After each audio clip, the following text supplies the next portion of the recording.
Doesn't matter if you have one ass cheek and 3 toes. I will beat your ass.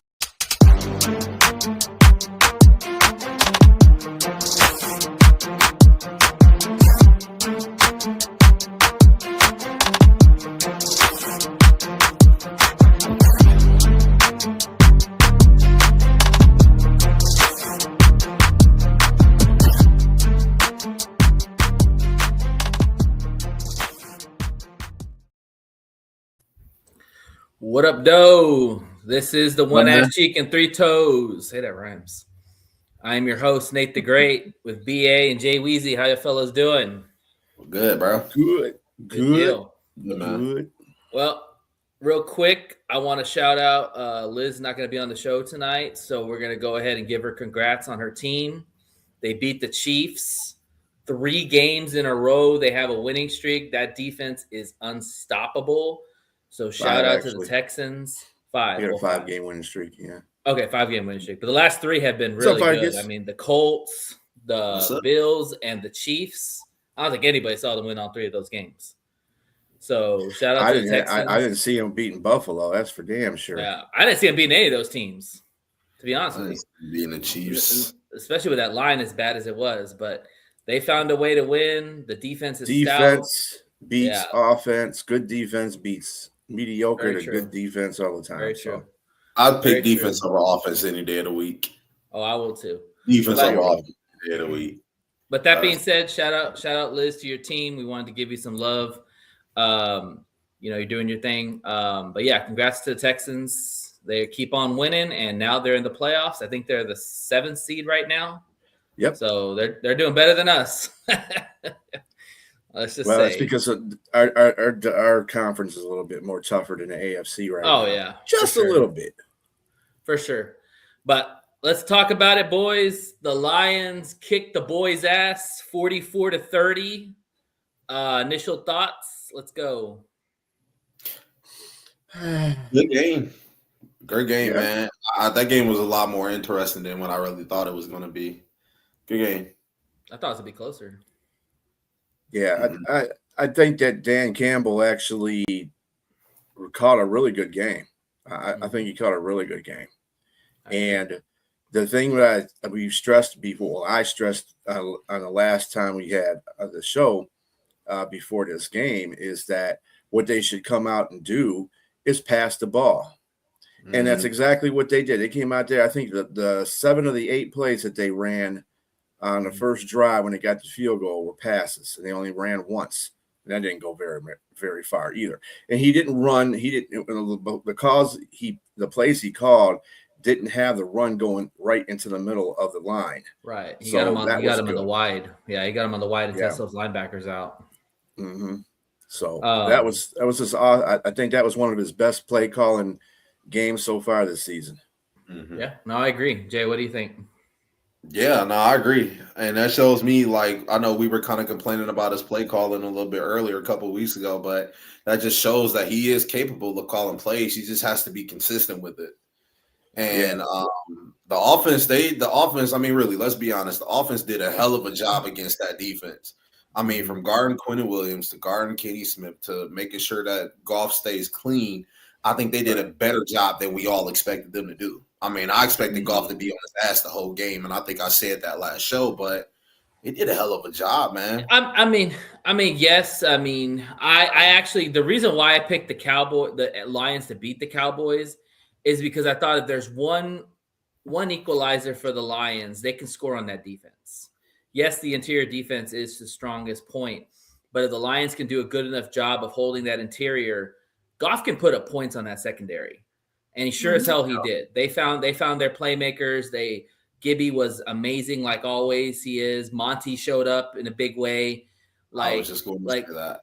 The offensive line, I think, really, really showed up for this game. But that I wasn't, as funny as it sounds, I wasn't too concerned about the offense putting up points.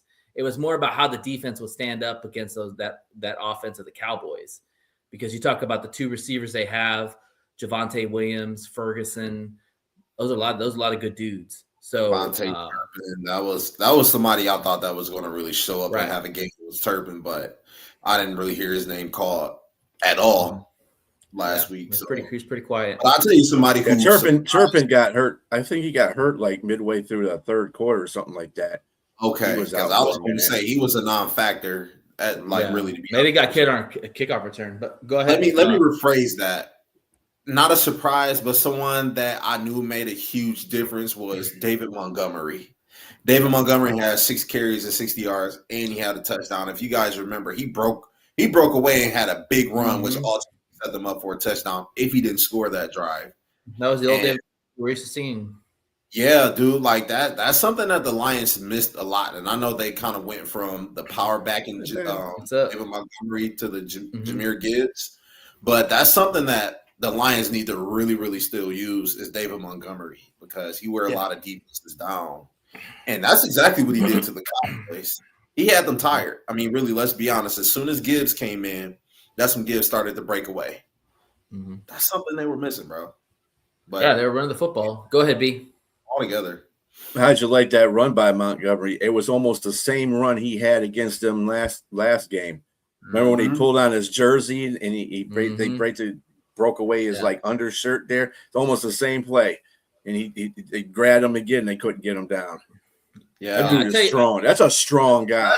He's got some strong legs. That's a big dude, man. Right. I'll tell you what, man. If Monty's coming around, we already know what Gibbs is. Gibbs is the superstar in the making. You already know what J-Mo and Amara are going to bring to the table.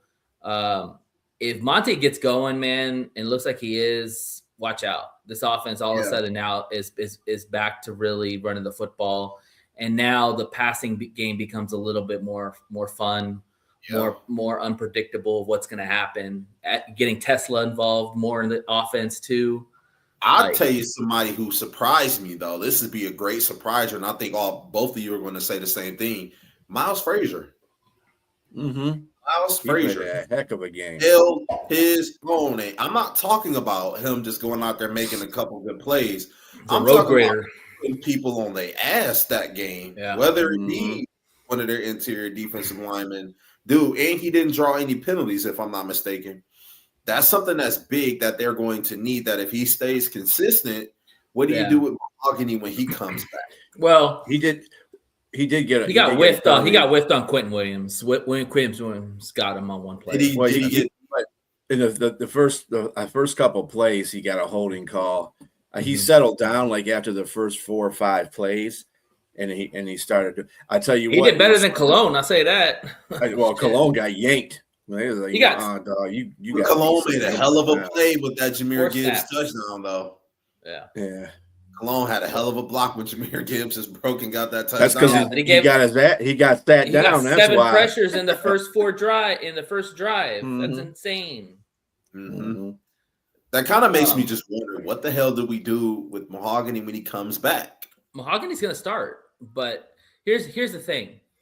I thought Miles Frazier played solid for what we expected him to be. You got to remember, he came out of the LSU as a tackle. He played tackle for LSU. So he was going against some good defensive ends in the SEC. So I think going in, putting him inside, his job is a little bit easier than playing tackle. Now is at guard. There's not a lot of great interior guys as you see in the SEC compared to defensive ends in the SEC. So I think that transition is going to make his game a lot easier because he's a road grader.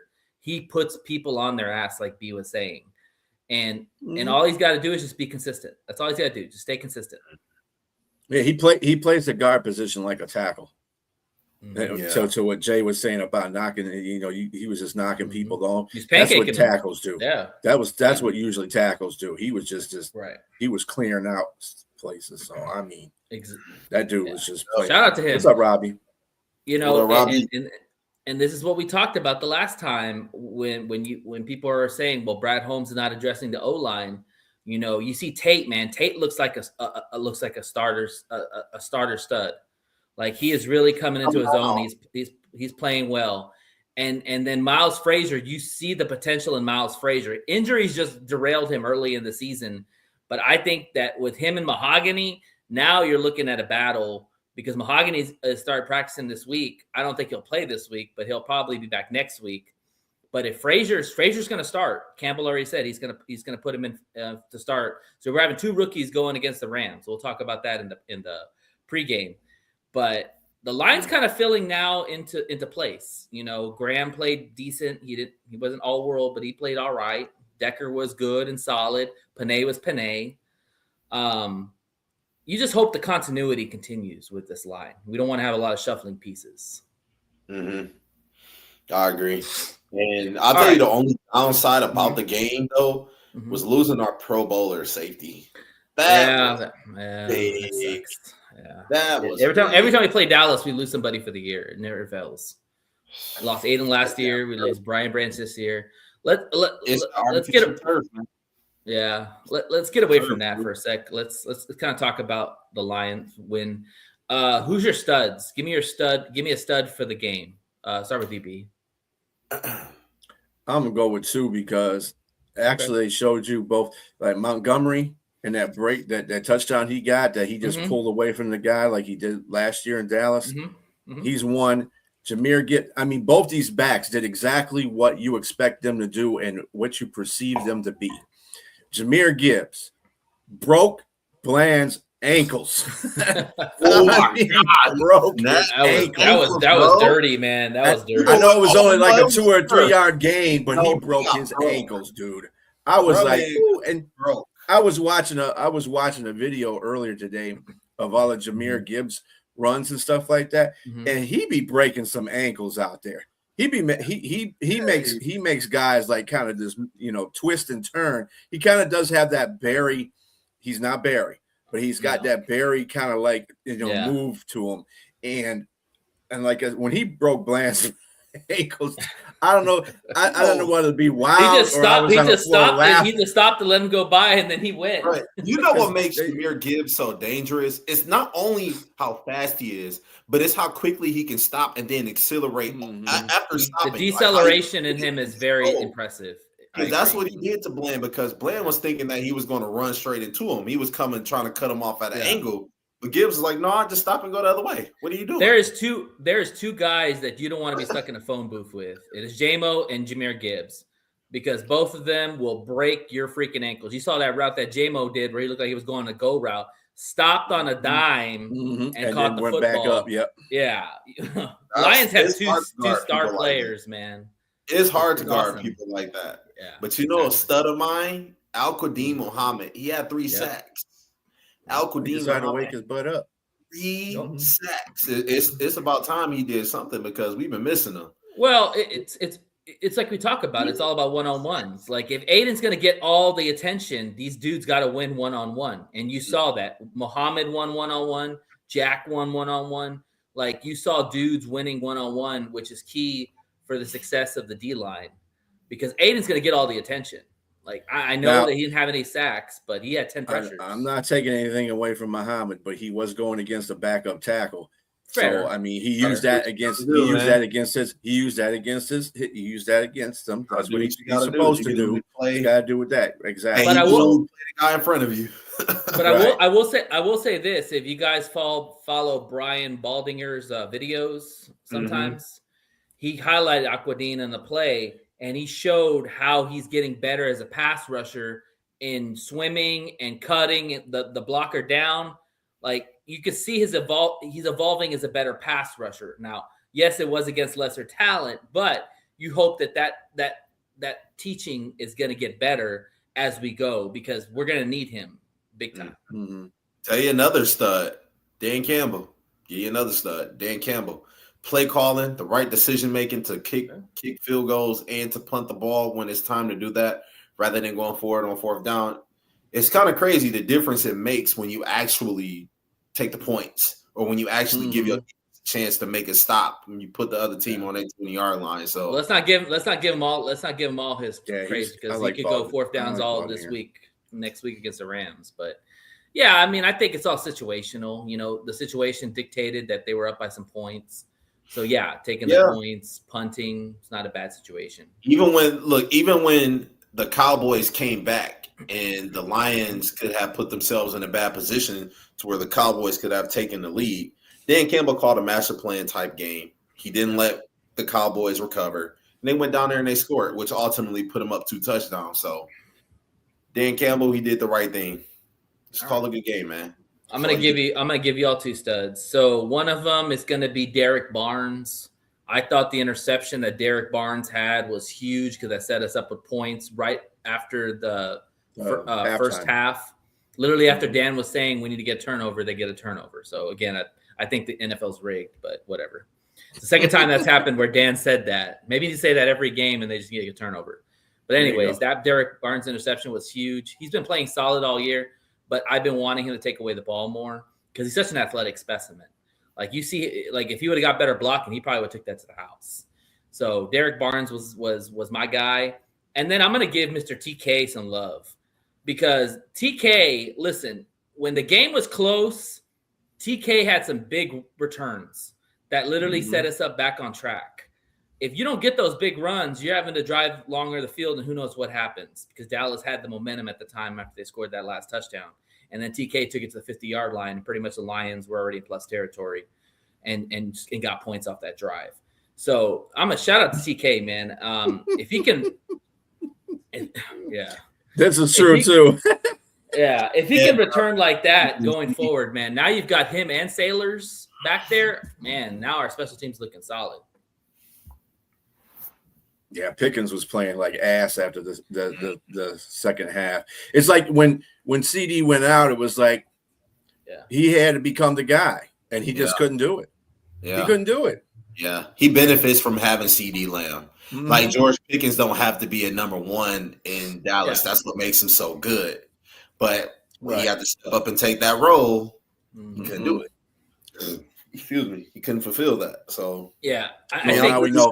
So CD, so we have established because they were talking about, oh yeah, CD's 1A and Pickens is 1, 1B.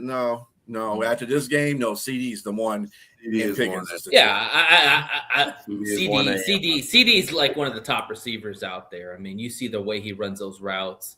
I mean, poor DJ Reed. I mean, he's a good cornerback, but my God, CJ Lamb. Nobody covering CD. You know that very well, don't you? What's that called, Robbie? You know that very well.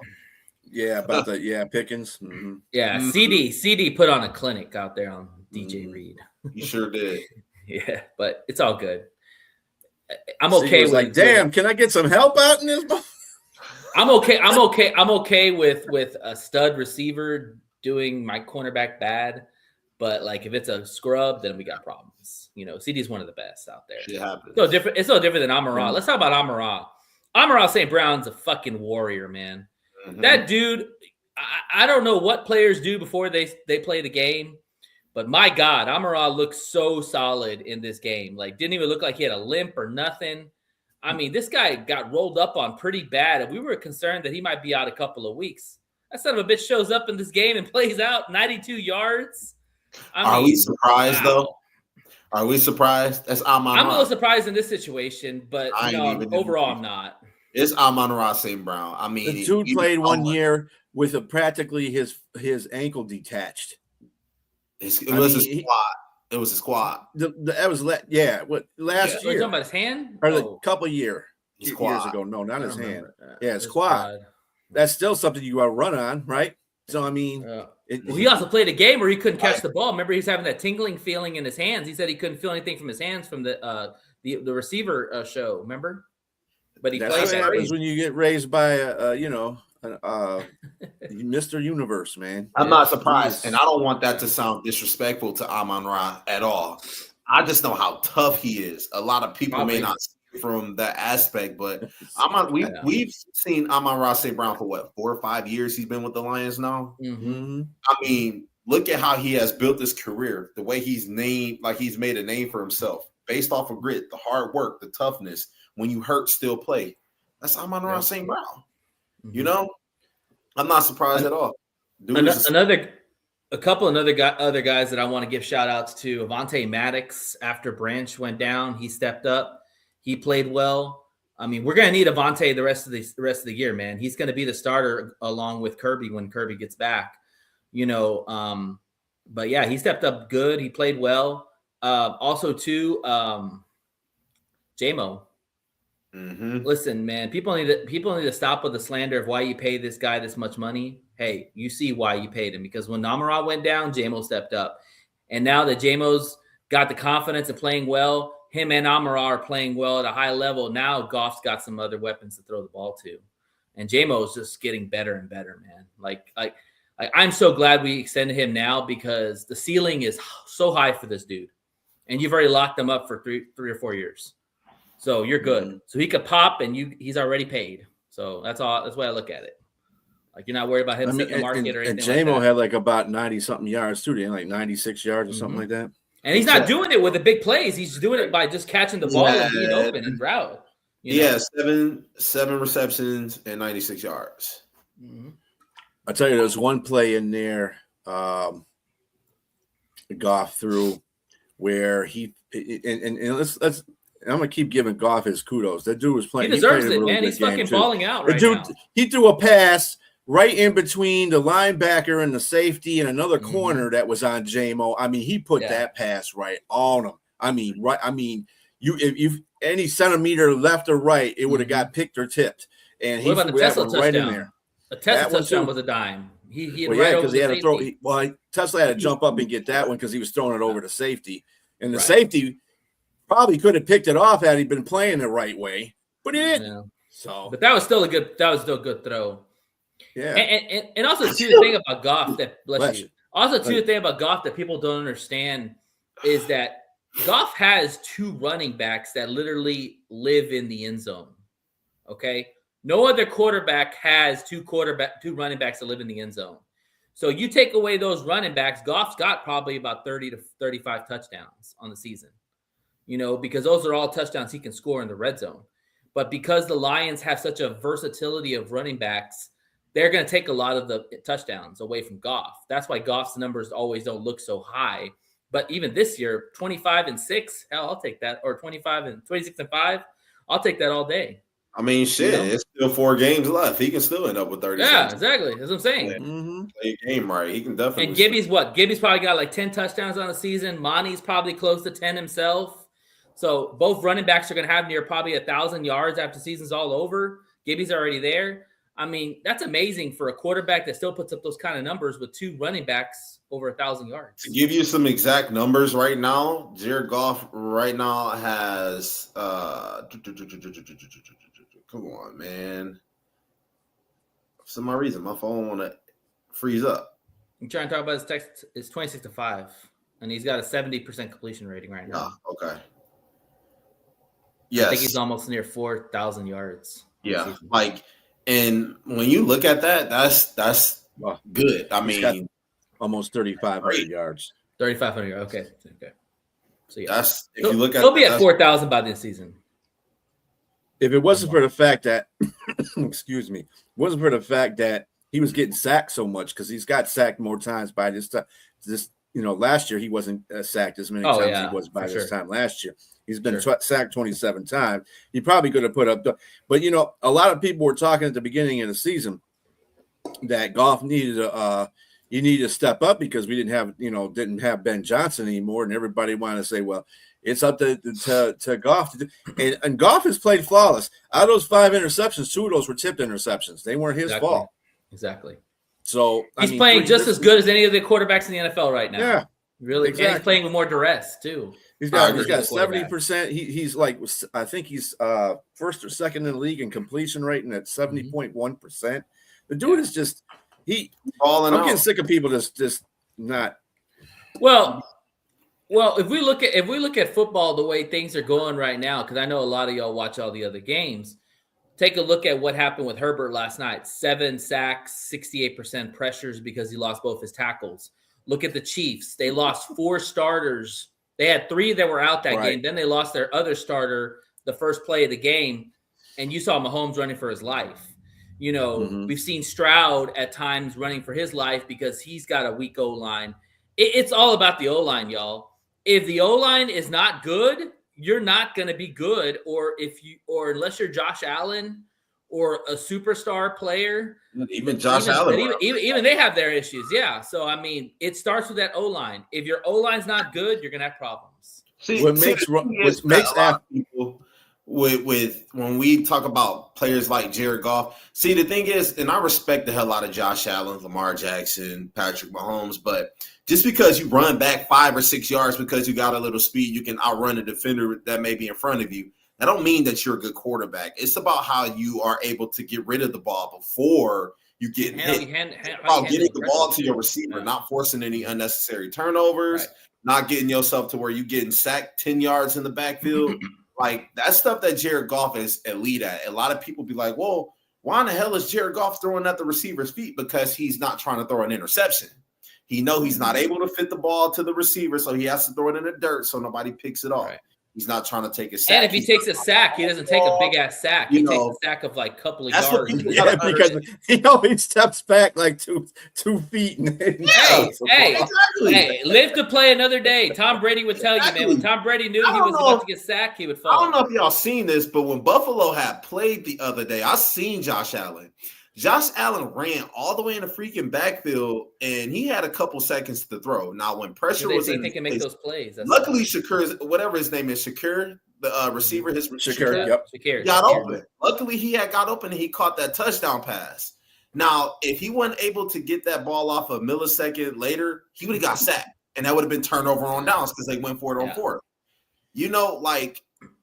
That's what separates people like the good and the bad. I mean, you just have to make good decisions as a quarterback. I think also too, you hit the nail on the head that Goff knows when his clock is over. Yes, absolutely. He's going to go down, and he's gotten better at protecting the football when he gets sacked. Well, yeah, sometimes he has. I think he's elite at that. I'm gonna be honest, but he's gotten better. He's gotten better at getting that. But he's gotten better at getting sacked and not fumbling the ball. Knock on wood. Yeah. Knock on wood. That's the reason why Jared Goff is doing pretty good with ball control. I'm just going to say that. I'm not even going to put the bad energy out there, but he's doing good with ball, like not turning the ball over, doing what he has to do. Because he's trying to put the ball in harm's way. No, you good. You go ahead. What are you going to say, B? I think a popular misconception with quarterbacks that are athletic, that can run, you use that situation in case your offensive line, which is supposed to be pretty good anyway, breaks down and you can't find any receivers. That's what a running quarterback will do for you. Now, Goff doesn't have that benefit, so he has to throw quick passes. So we use him in a different way than you would use a running quarterback. So, I mean, if you have a bad offensive line, I don't give a damn what running quarterback you have back there. Exactly. Against Houston, Josh Allen was running for his life back there. He lost 16 yards on a sack because he ran all the way around all the place, and Houston just gang tackled him in the backfield. Look at Lamar Jackson. Look at the year Lamar Jackson has happened. I mean, he went from an MVP caliber season last year to being not statistically as good this year. He still got the same qualities, right? He's not injured. What is that's why this whole protect him the way he needs to. That's why this whole mobile narrative needs to stop, because the way I look at it is, yeah, sure, a mobile quarterback can create you plays outside the pocket. I agree with that. However, a mobile quarterback can also lose you a lot of fucking yards. I want to bring up a stat really quick, and you guys keep talking, but I'm about to bring up a stat really quick. What did Robbie say about Goff? I didn't see that one. So he couldn't outrun DJ Reader, but that's not what Goff does. So no, he's not. He's not trying to outrun anybody. He's trying to save himself. Shit. The fact that he had the one game he had 24 yards rushing. I have a question for you guys. Okay, name me the top 5 offenses right now statistically. Lions. What we think? Yes. Probably Lions and Rams. Colts, Rams. Lions. Colts, Rams. Lions. Buffalo, maybe. Who else? No, Buffalo might be up there. Rephrase that total offense, like what they're counting touchdowns, yards per play, yards per game. You right now, number 1, you got Dallas. Dallas. I forgot about them. Yeah. At number 2, it's Buffalo. Number 3, the Detroit Lions. Number 4, the Los Angeles Rams, and number 5, the Chicago Bears. Yep. Okay. Yeah. Now, with that being said, how many mobile quarterbacks have we left off of this list? Patrick Mahomes, Lamar Jackson. You know, I'm sure y'all can name a couple more people that can actually use their feet, but even with these mobile quarterbacks, their offense is still not as good as the Lions. But you know why? Still aren't averaging as many yards per play, yards per game as the Lions. But you know why? Because of the skill players. You've got a guy like Gibbs, you've got a guy like JMO, you've got a guy like St. Brown. These dudes can eat up space and create explosives. Like, people want to know that it's funny that the Lions O-line has struggled this whole season. You mentioned Jared Goff getting sacked a lot. However, the Lions are still up there with explosives. They're still up there with big plays because of the guys that we have. That's true too. The Cowboys got those guys too. It's just, I think the thing that you're looking at, those top five, there's only two quarterbacks that really can move in those top five. That's right. Stafford and Caleb and Josh. Jared Goff has been in the dirt and under pressure, duress. He still had 309 yards against the Cowboys. He had 256 against the Green Bay Packers. He still had almost 300 against the Giants. Jared Goff is. It's not his fault. When your line sucks, it's not your fault. Exactly. So the whole mobile narrative, the whole mobile quarterback narrative, it doesn't fucking matter if your quarterback runs a 4-4 in the fucking 40. It doesn't matter. It's how your quarterback is able to be protected, but get the ball to his receivers. But I will say this, Jay, on your point, because Goff has to get the ball out of his hands so quickly. You have guys like Gibby and you have guys like JMO and even St. Brown at times that can turn a 5-yard play into a 60-yard play because they're so good in space. And that's what Dan's starting to realize as a play caller, that, hey, I got to get these guys in space any way possible, whether it's through the intermediate, whether it's through the slot, whether it's downfield. I got to get these guys in space as much as possible because nobody's going to be able to tackle these dudes in a phone booth. Like, you see that. People are losing their jock straps on the field because they're trying to tackle these dudes. Agreed. I agree. All right. I agree. Yeah. Just Goff has not been the issue, even in the losses. To me, he hasn't been that issue. I agree. I think that the offensive line, like I said, whenever the interior line goes, the Lions go. If they play really well, the Lions are going to play really well. If they don't, it's not going to happen. So, Goff hasn't been the issue, though. The dude's still playing with 70.1 completion rate. He's got almost 3,500 yards. Yeah, he's been under duress. He's still pretty good at that. I wish he would hold on to the ball a little bit better when he does get hit in the backfield, because he's had a couple of those. Or throw it away too. Sometimes that might be the case, but there's a couple of times he's been sacked and he didn't see it coming because they were on him so fast because whoever was blocking decided to whiff on the block. Decker. So Decker or the guard or anybody. And I'm not gonna blame everything on Decker either, because the guards are playing. But that sack on Micah Parsons that sack where Micah Parsons literally blew up Goff. That was I had that one in my head so much because it looked like Decker just like didn't even give it an effort. He's like, screw it. You gotta realize too that these teams. Our offensive line is human too. The first play, Poopy Pants got a sack. Guess who he beat to get that sack? Sewell. But he also wrapped around Sewell because it was. There's no excuse, dude. Sewell should have got that block. But did he get credit? Did he get credit giving up the sack? Because he hadn't given a sack all year. He shouldn't have got credit. He should have got credit for giving the sack up, because the dude went around him. There was, he was coming off. It wasn't straight up, but it was around. Yeah, but you're right. He should have still blocked him. But Sewell sometimes you'll see him, I wouldn't say go to sleep, but the effort at the point of attack isn't there immediately.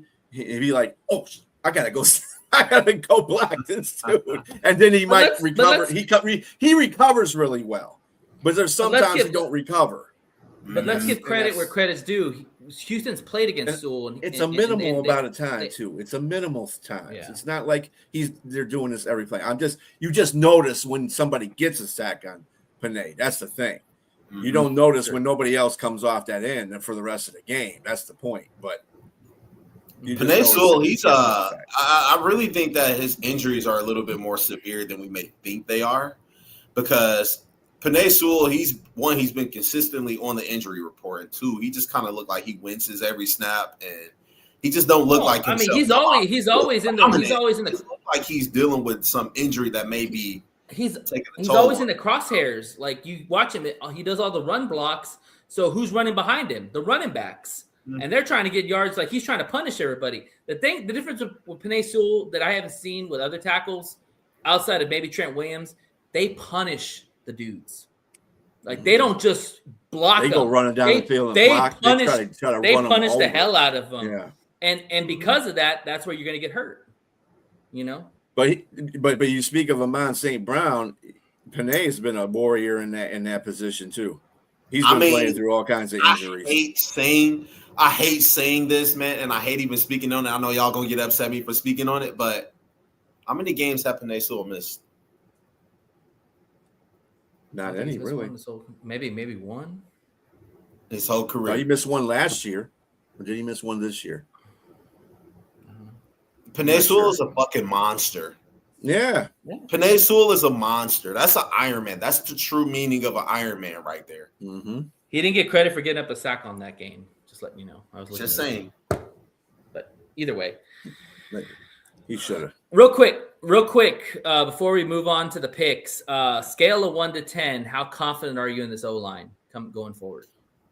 If they keep this same O-line, because he learned one thing about the O-line that I noticed in this game, once they took Cologne out, is that they communicated better. Mm-hmm. And Frazier was, and then Frazier's a road grader. So, I know Dan wanted to downplay that in his press conference that he had, right? When somebody asked him that question, how you feel Mm-hmm. He's going to do, and he kind of like, well, he's got to practice a lot more. He's got to get more reps and stuff like that.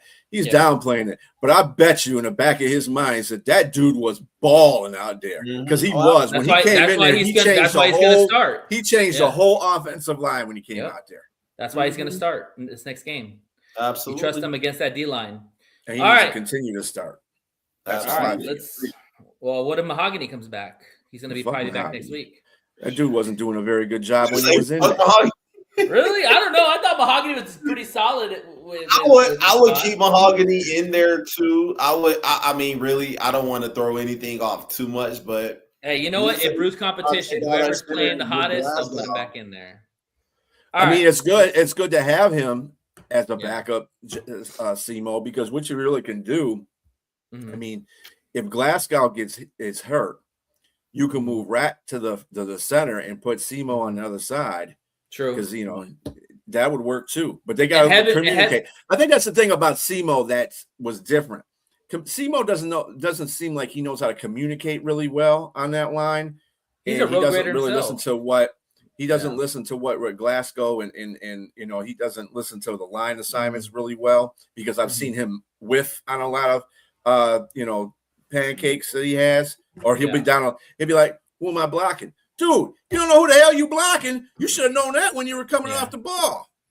That's true. I've seen him do that too many times. That's the reason why. And Frazier, besides the one holding call he got, and he did whiff on one block, but I think that was more of an assignment issue, and because he's a rookie and he didn't, he hasn't been playing with the team so much. But after that, it was like he was a natural the whole rest of the game. He was just running people over. And one last thing on Frazier too is that he played tackle in college, so he has experience playing tackle in a pinch if needed. I do too. I love pancakes too. Give me some chocolate chips. All right, let's move on to the picks. B, roll your power rankings and we'll do some picks. All right.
As always, Damn, be keeping Patriots us on don't ever go away.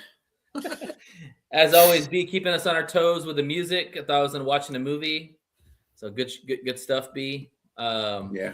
We're All not right. trying to do copyright infringements anymore. That's the whole point. Yeah, man. It's all We good. don't want that.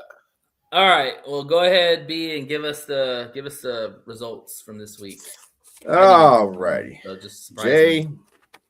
Well, hey, first of all, Nate, I want to congratulate you because you actually did the best out of everybody this week. You were 9-5. Shocking! I didn't even count mine. And Look I at was that. like, "Oh wow, I did the best." I didn't even know. You're listening to us, man. You gotta get better. I'm telling man. you, these games are so fucking weird, dude. Like, come on. It's late in the Just, like, season now, figuring them so out. anything goes. Yeah, so Yeah, you were 9-5. Me and Jay were both 8-6, and Liz was 7-7. She picked a couple of games. I was like, okay, Liz. Anyway, Yes, that you brings watched our the- total. Yeah, I don't know what she's doing. Anyway, Jay, you're still atop of the leaderboard by 2 games over me. You're 123-66. I'm 122-68. Liz is 114-75. Nate is 112-77. You are creeping up on Liz, Nate. So let's continue the good work. Yeah, we'll see what happens. Like I said, it's unpredictable. You're gonna have some upsets in every week. It's just the way it is. Get lucky. That's the other thing too. You have to go on a limb. All right. Can't be picking teams like Washington when they come in and you think after one team gets blown out and gets shut out, you're like, yeah, they're not going to play well. And Washington come in and roll over, and then the Commanders get blown out and shut out. Well, we didn't know Jaden Daniels. We Daniels. didn't know Jaden was going to get hurt. We didn't know Jaden was going to get hurt again. Minnesota. That wouldn't have helped them because they were playing like crap before that. Absolutely. All right, let's go. I picked the Ravens. We ain't got there yet. That's another game. Or no, I picked Pittsburgh. I don't remember. Whatever. I was 9-5. Anyway.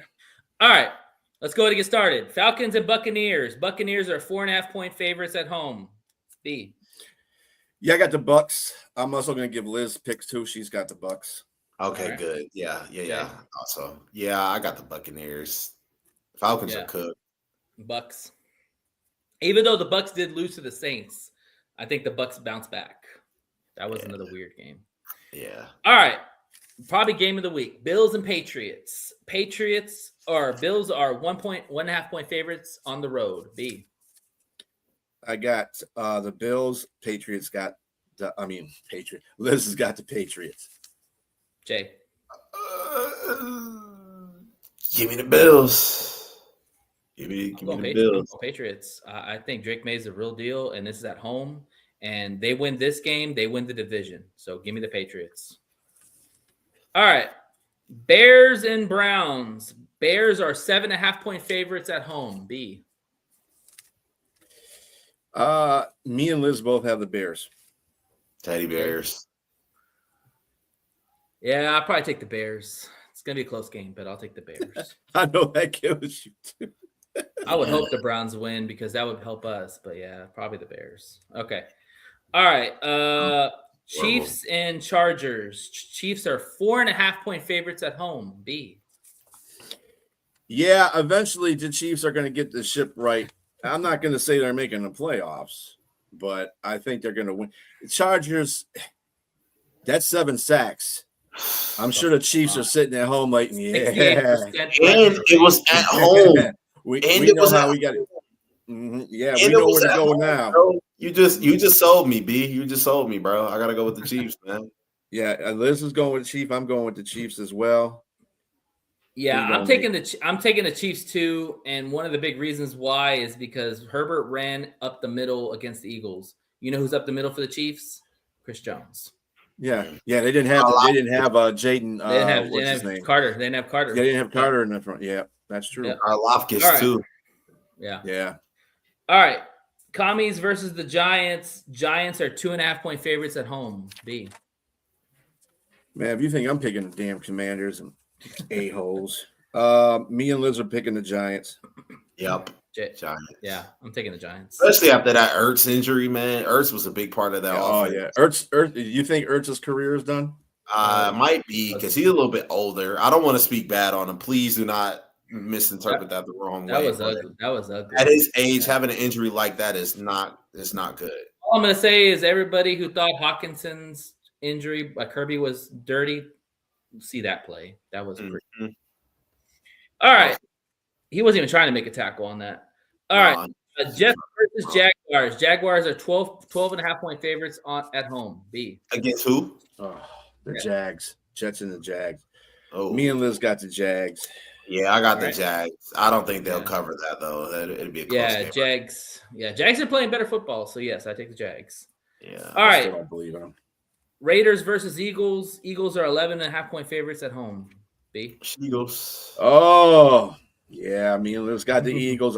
You got to take the Eagles. They got to win sometime, right? Raiders are bad. They're really bad. They're on like a 4-game losing streak right now, right? Yeah, the Eagles are. Well, the Eagles are a 3-game losing streak actually, but still, they want to come back and they better not lose against the Raiders. They lose against the Raiders, they are not. Sirianni's going to get fired if they lose the Raiders. Somebody's going to get fired.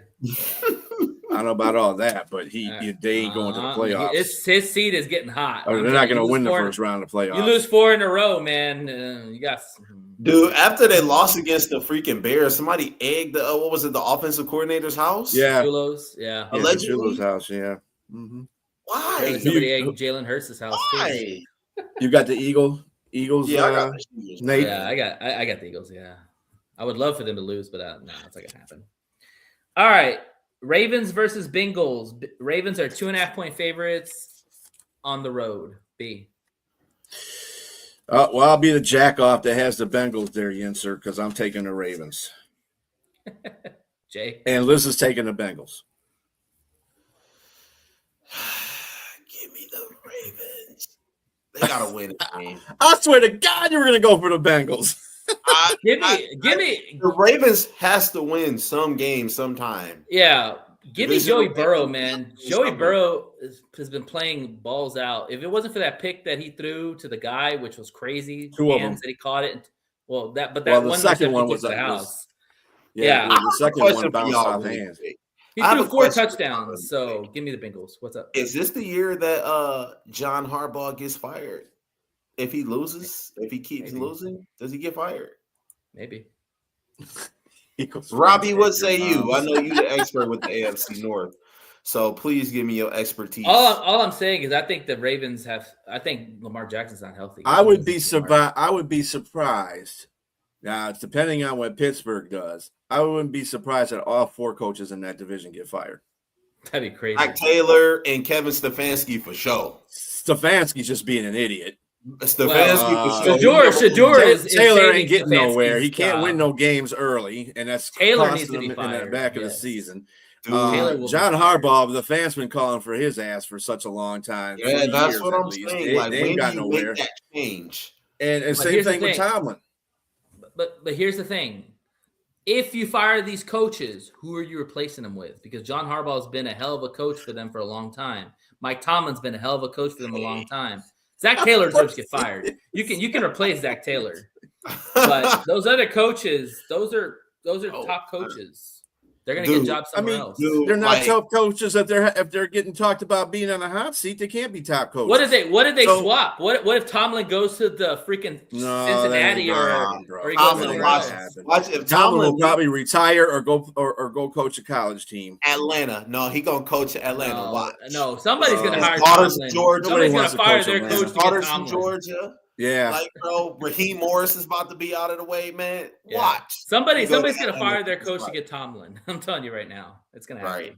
If you fire Mike Tomlin, you just an idiot. If you mind. but that would be amazing if all four coaches in that division got fired. Or even swap. You never know. But anyways, because they're all familiar with the division. All right, They so gotta we're all get going fired Bengals. first, though. That's the point. Okay, so 2 Ravens and 2 Bengals. I'm going Bengals.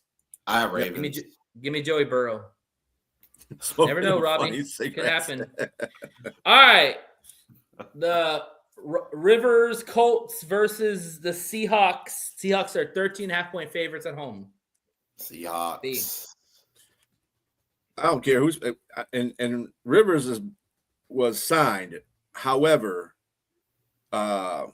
What's his Riley face? Leonard's out. Is probably Riley- out because No, got he's a knee not. problem. He's not questionable right now. They're going to make that a game time decision, basically. So But that's it's why game they time, he's signed got knee Phillip Rivers. problems. They ain't got nobody else. All they got is Rippon. It's not going to be Riley Leonard. If he's game time, he's got a knee problem. He's probably out. Which means he's playing if it's a Well, game that time. was Amon St. Brown too. Yep. I'm just saying. But a knee and an ankle are two different things. It really don't make a difference because whoever quarterback is back there is getting smoked because Seattle ain't no joke on defense. I'm going with Seattle. So is Liz. What you got, All Jay? right. Oh, I'm Seattle all day. Yeah, Seattle all day. Give me Seattle. I'll be interested to see who the With quarterback is. With Danny Jones going down like that, Daniel Jones, they're done. They're done. Mm-hmm. This team is running out of steam. I'm with they're you. done. Yeah. It was a nice story and- at the beginning of the year, but their schedule's brutal. And their schedule's brutal going forward. All right. Whackers versus the Broncos. Packers are 2.5-point favorites on the road. B. Liz's has the Packers. I have the Broncos. They are not beating the Broncos in Mile High Stadium. It's not doing it. Broncos all day. Broncos all day. If it was in Green Bay, I would probably say the opposite. I don't know. I don't know. Love struggles with a lot of pressure. I'd still pick the Broncos. I still pick the Broncos. I still go with the Broncos. I see this being a Cleveland Brown type of game where they lose a low-scoring game. Two good defenses, but I think that Broncos offense is going to be a little too much for them. Give me the Broncos, man. Yeah, Broncos. All day and night. All right. Panthers versus Saints. Panthers are 2.5-point favorites on the road. B. I have the Panthers. Liz has the Saints. This one for you, Sonia. Going with the Panthers. I'm going Saints. Saints showed me something, man. Going into a hostile environment in Tampa Bay and beating them. I think going back home, they get some momentum. They feel like things are kind of turning around a little bit for them the rest of the season. Sure, you could say that because and the Panthers have already gotten beat by the Saints at home, and they're playing in the dome. So there you go. Yeah, we'll see. Give me who dat Nation. All right, 49ers versus the Titans. Niners are 12.5-point favorites at home. B. Yeah, I'm going with the Niners. So is Liz. What do you got, Jay? Who are they facing? The Titans, the titties. Who won? Give me the Niners, bro. Got a 1-game winning streak. Yeah, give me the Niners. Yeah. Yeah, the Niners schedule is pretty cake. But I got the Niners. As quiet as Captain San Francisco needs to keep winning too, because they're in that battle. In that have you seen their schedule? Outside of the Bears, their schedule is pretty cake. Mm-hmm. They should get in. All right, Vikings versus Cowboys. Cowboys are 5.5-point favorites at home. B. Yeah, I'm getting sick of the in and out Vikings. But I'm going Cowboys because they just have the better offense. I just don't think, and they're playing in Dallas, so that's a big play. So me and Liz both got Dallas. What do you got, Jay? Is what's his name playing? Is CeeDee Lamb playing, or is he still out with concussion through the concussion protocol? Oh, he's in a concussion protocol. He'll probably be playing. It depends. Yeah. I mean, we won't know nothing until about Saturday. Do I go alter ego 9? No, I'm going with Dallas. Yeah, it doesn't matter if CeeDee Lamb's playing. George Pickens is about to go off in this game, so he's heard all the shit he started shit people talking about him. So I think he's gonna come out for a big game. So alter ego 9. All right, Dolphins versus Steelers. Steelers are 3-point favorites at home. B. This is a hard game to pick because Dolphins been playing pretty good football lately. They've been keeping Mike McDaniel's seat. Hey, they won a cold game. Game. Well, 40 degrees is cold to Southerners. What's the temperature going to be? Cold to us. Sunday? What's the temperature going to be, Robbie, on Sunday? It'd probably be more than 40. That's for sure. I'm picking who Robbie picked. Who you picking, Robbie? Hurry up and respond back. Yeah. Who you picking, Robbie? Well, I already picked the Steelers. I picked the Steelers. Picking. Robbie, what's the temperature going to be on Sunday? Look, Robbie ain't a homer, bro. He will pick against his team. Yeah, he'll pick against his team. Robbie, what is the temperature going to be for the game at 7:00? Just Liz, me and Liz picked the Steelers, so I'm waiting to see what Robbie says. Come on, Robbie, type faster. A couple days ago, he said fire everybody. 21 degrees. 21 degrees. I'll give Give me me the the Squealers. Steelers. Hey, Squealers. Give me the Squealers. Yeah, hell no. Give me the Steelers. Yeah. All right. All right. And let's see. Cardinals versus Texans. Texans are 9.5-point favorites at home. B.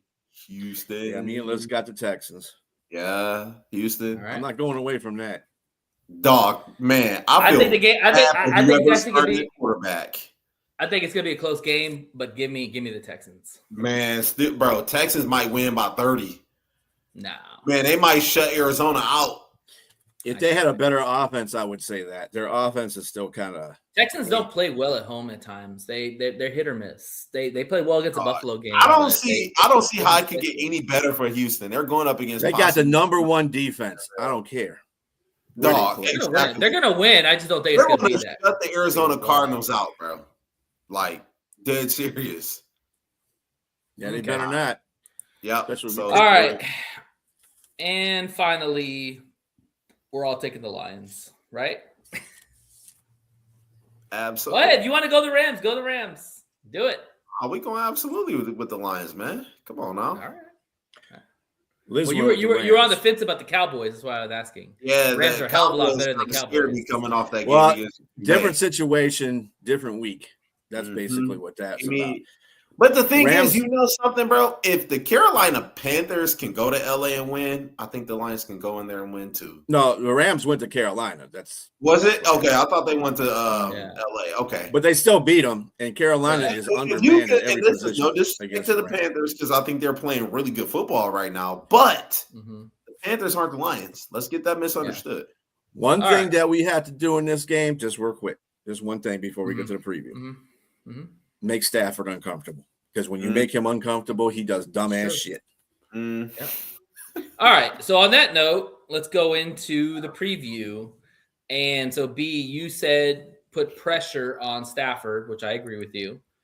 I mean, Stafford is like Goff. He's a statue. I mean, he might have a little bit more mobility than Goff does, but they're both. Yeah. He has a little bit more bad under pressure.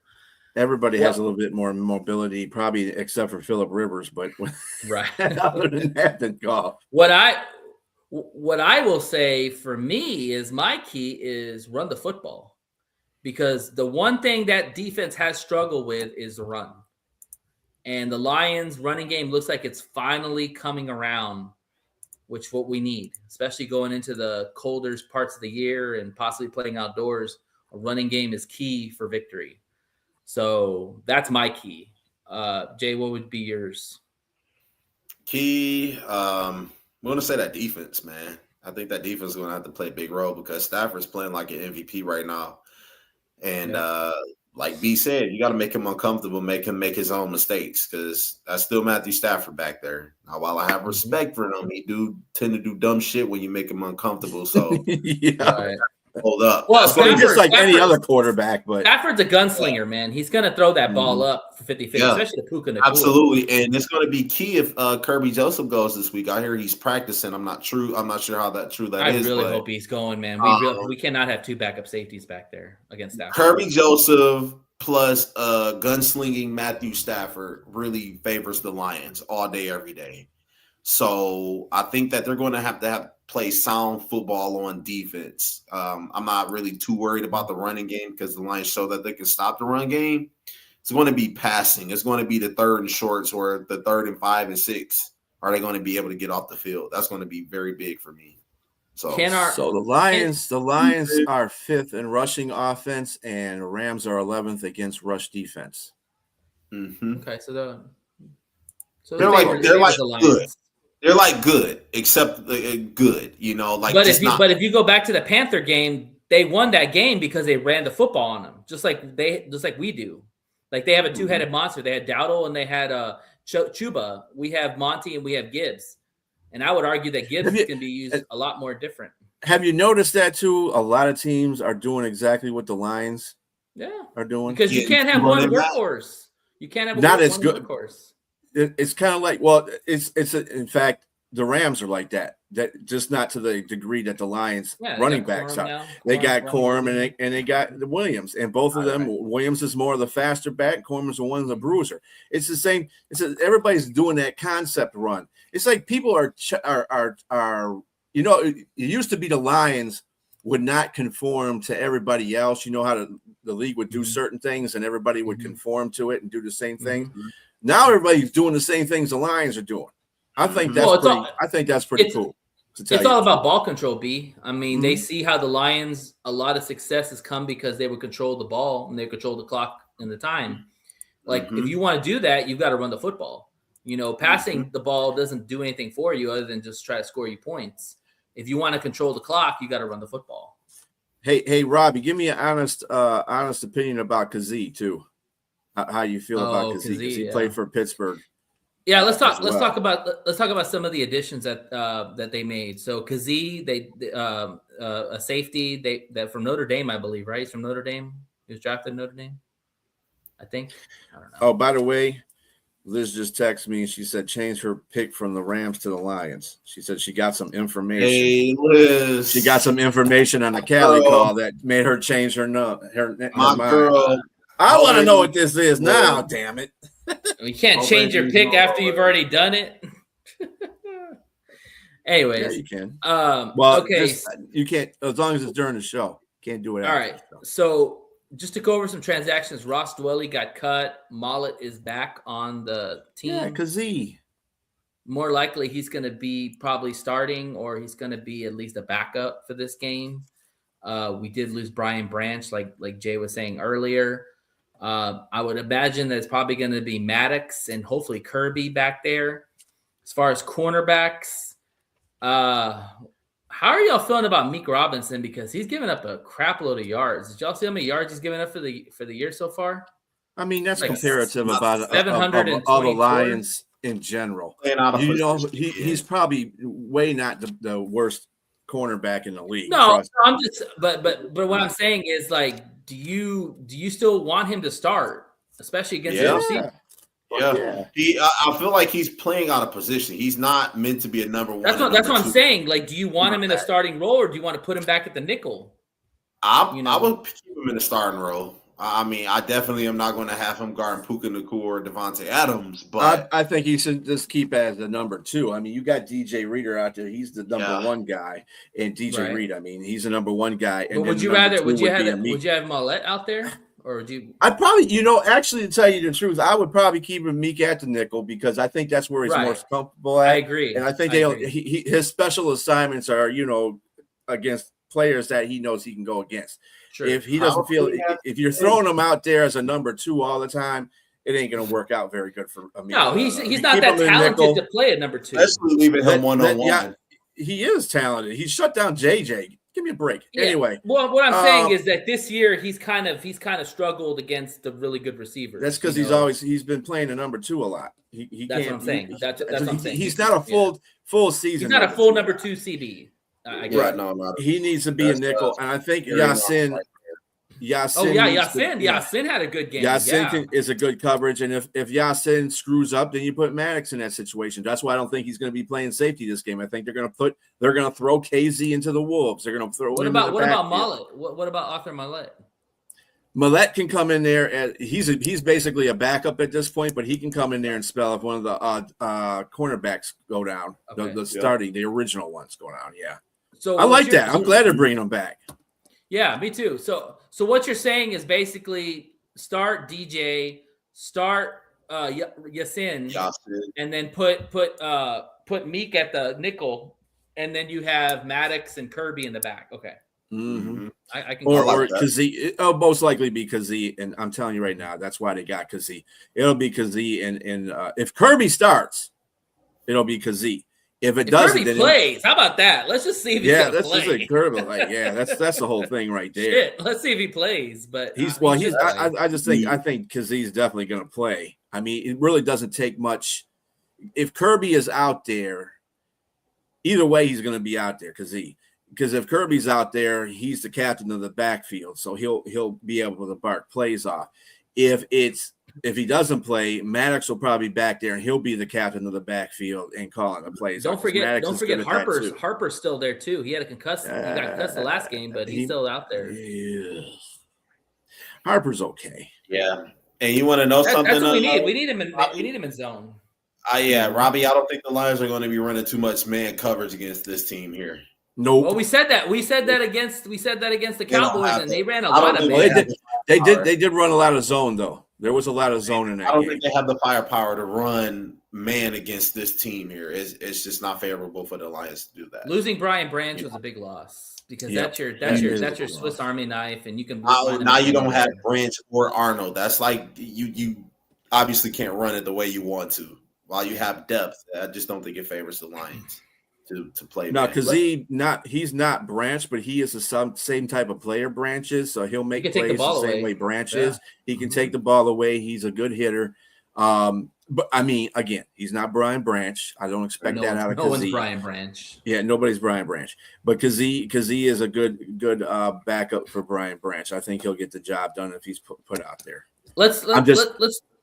I just need somebody solid next to him. That's what. If it's Maddox or if it's Kirby, I'm fine. Let's talk about Brian. Don't put Harper out there. Do Kirby Joseph come back to form? That's my question. If he plays, if he's out there, he better make plays. That's what Shep always says. If you're putting him out there, he better. He's healthy. He's ready to go in his eyes. That is true. Let's go back to Brian Branch for a sec because I think it's important to talk about. So Brian Branch went out with an Achilles injury. More likely, it's probably going to be a year out, I would imagine. So maybe even longer. His contract's going to come up pretty soon after the next year or this year. I'm not sure. What do the Lions do? It'll probably be next year. Okay, so he's probably going to be out next year too. Well, we're used to that anyway because we got a whole bunch of damn corners. Yeah, he's 25. He's 25 years old, I believe. I don't know when his birthday is. He's been pretty solid for this defense. 2 years ago, 23. He's got a lot of boneheaded moves at times, which frustrates you. But he's a dog on the field. What do the Lions do? I mean, you can't trade him because now he's got an Achilles injury, so he's pretty much untradeable. You probably draft someone. Well, I mean, yeah, but I mean, what do you do with him? Do you let him go after the season's over? Because more likely, he's not going to play till the next contract. He's not going to walk. Brian Branch is not a person you just let go walk in free agency. They'll more than likely have to be probably a franchise tag involved, or you may package up something and send him away. Lions have never franchise tagged anybody, but he will never walk. I think they will in this because you know what they're going to do. He's coming off a rookie contract, so you got to pay him big. What you want to do is give him that 1 year franchise tag because he's not going to be available most of next year to play either. So you want to see what he does when he comes back the next year, and then you can go from that point. I think the same thing they did to Aiden Hutchinson, exactly what I thought they were going to do. They're going to wait to see what he does in the beginning of the year, and then at the time of the break, when they had their bye week, they were going to sign him up because he was doing good.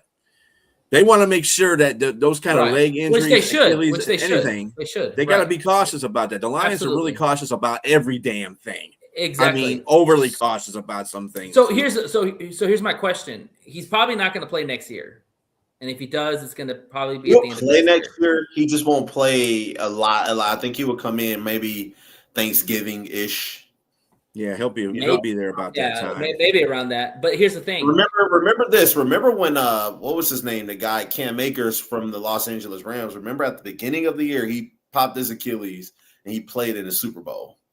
Now I know, granted, it was the Super Bowl. You want to come back and play no matter what happens, but just giving you a timeline of when he could possibly play. Yeah, he's a young guy, so it all depends on his rehab and all that. I'm gonna say more likely he's gonna miss almost all next year. More likely. And Achilles injury, it takes about 2 years to recover to your full strength again. And he might never be that way. Because I mean, you just look at the timeline. I mean, not necessarily. No, that's not really true, actually, because I'm gonna tell you, and it goes back a long time ago. The first game of the season where Pittsburgh won the Super Bowl, right? First game of the season, they played the Lions. Holy shit. They played the Lions, and Barry Sanders broke Jesus Christ, man. Damn, are you gonna go that far? ACL. It was his ACL, and he came back and played in the Super Bowl. But ACLs are different than Achilles. Achilles are usually ACLs are worse than Achilles. Those are both I pretty don't. bad. Those are Achilles both pretty weaken your legs going forward. ACLs, I people can mean, bounce back from ACLs. in my pretty quick. opinion, I think the Achilles is a little bit worse. I think it's you know what I'm worse. saying? Worse injury Considering you can like how get. far medicine has come, that people are able to, get ACL surgery and then return the next season. It happens, but with Achilles, that sometimes could be a career injury for certain players. Now, I think with medicine evolving the way that it did, I think Brian Branch will still have a window to come back. Like I said, around Thanksgiving. No doubt he will. But the thing is, will he be the same Brian Branch? Because you think about Achilles. Is Achilles take away your pop sometimes? You see basketball players that lose Achilles injuries. Think he will. I think he will. I mean, we're not going to know that until he actually plays. So, I mean, that's what I'm saying. That's why they should give him a contract that equals what he's going to do. So, if he doesn't come back until late in the season next year, like maybe around between Thanksgiving and Christmas, and he's able to play and say we get in the playoffs, he's able to play in the playoffs and be effective all that time, then we can start considering what we're going to do. Y'all want to know somebody I think who can come in and make an impact for him if we draft somebody? I hate to say the school name, but Caleb Downs from Ohio State. That'd be a guy. He's gonna go in the top 5, bro. No, he's not.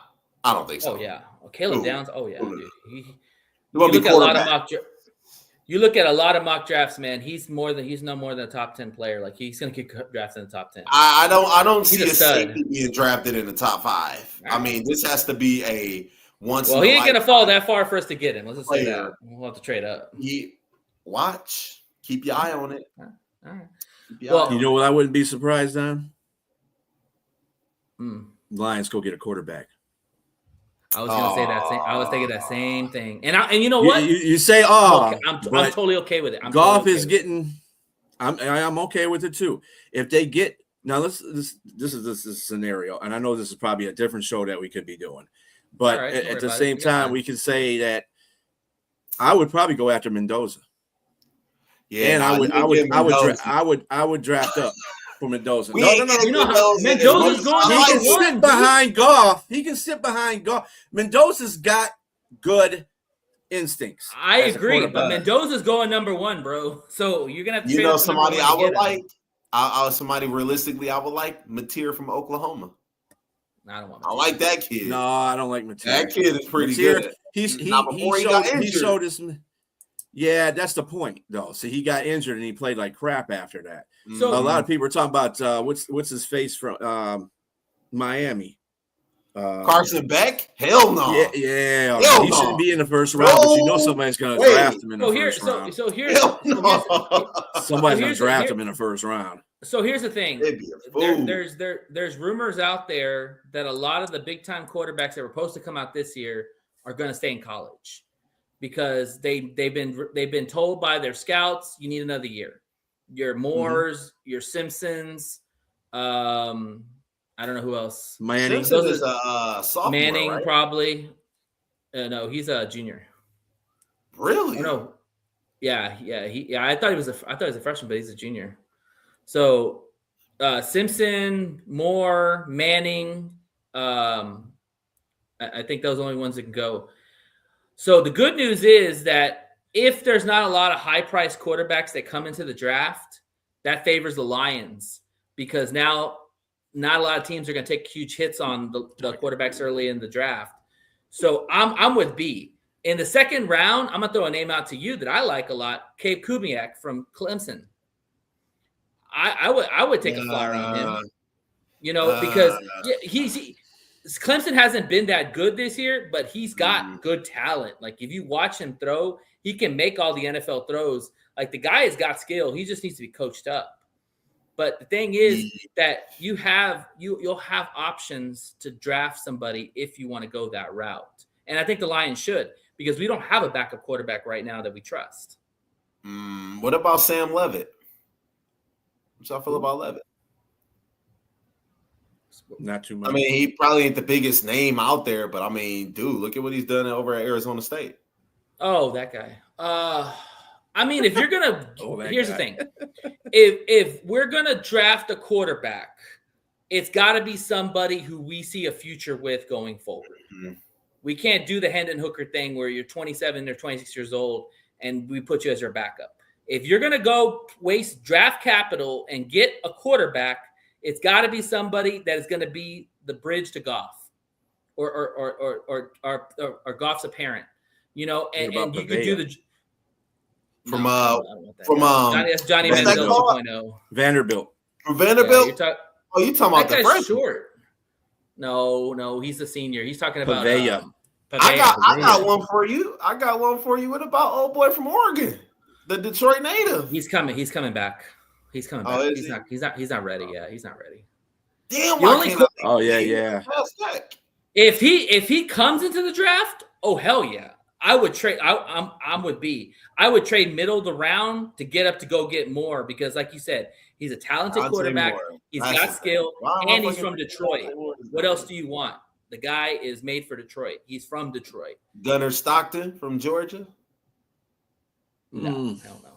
Nah, I don't like him. I ain't mad at you. He's a benefit. He's a benefit of his offense, I think. To tell you the truth. Let's circle back. Let's circle back to the game, but I like that idea, B, because I've been thinking that myself.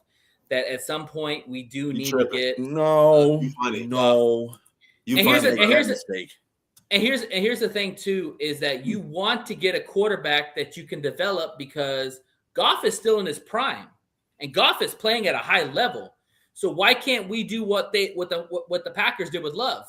Sit him for 3 years, and then when Goff's contract becomes ridiculously expensive, we figure out what to do there, and then we have our quarterback of the future ready with the weapons already in their prime still too. You know what I'm saying? There ain't no figuring out what to do. I mean, go kick rocks, bro. Well, unless you're gonna take a rebate. You know what I'm saying? A Lions rebate. I'm just upset though. I just don't think the Lions are in position to draft a quarterback.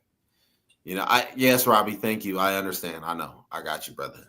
Why? Why would you say that? I just don't think the Lions are in position because, well, you know, they have their quarterback right now, right? I know this is for the future, but Jared Goff is going to get reconstructed this year because he's owed like $70 million if you look at it for this year, which is going to tie him to us for at least another 4 to 5 years.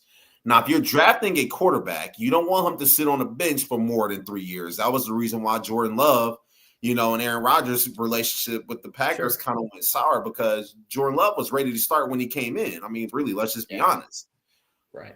So, I mean, I just don't think that they're in that position. I think they have too many other positions of need than to get a quarterback. And to your point too, Jay, you know, all these quarterbacks that are out here now in college, they look shiny and new and all that stuff, and it always attracts teams that are quarterback hungry because they don't have a quarterback. They got to go get somebody. But are these really the best best players out there? No, they're not. They're really not. These quarterbacks are good, but they're not. I wouldn't call them franchise quarterbacks, any of them. But I would also say there's only one person that I'm looking like, you know, something I would definitely take a shot at is Fernando Mendoza, because Mendoza turned around. He single-handedly turned around that Indiana Hoosiers team. But the problem is, if you go Mendoza, you're going to have to get up to the number 1 pick. Exactly. And you already know. Look at the teams who are looking at the number 1 pick, the New York Jets. Right. Jets are already Saints won't need one. Yeah. Let's see who else. Who else is up there?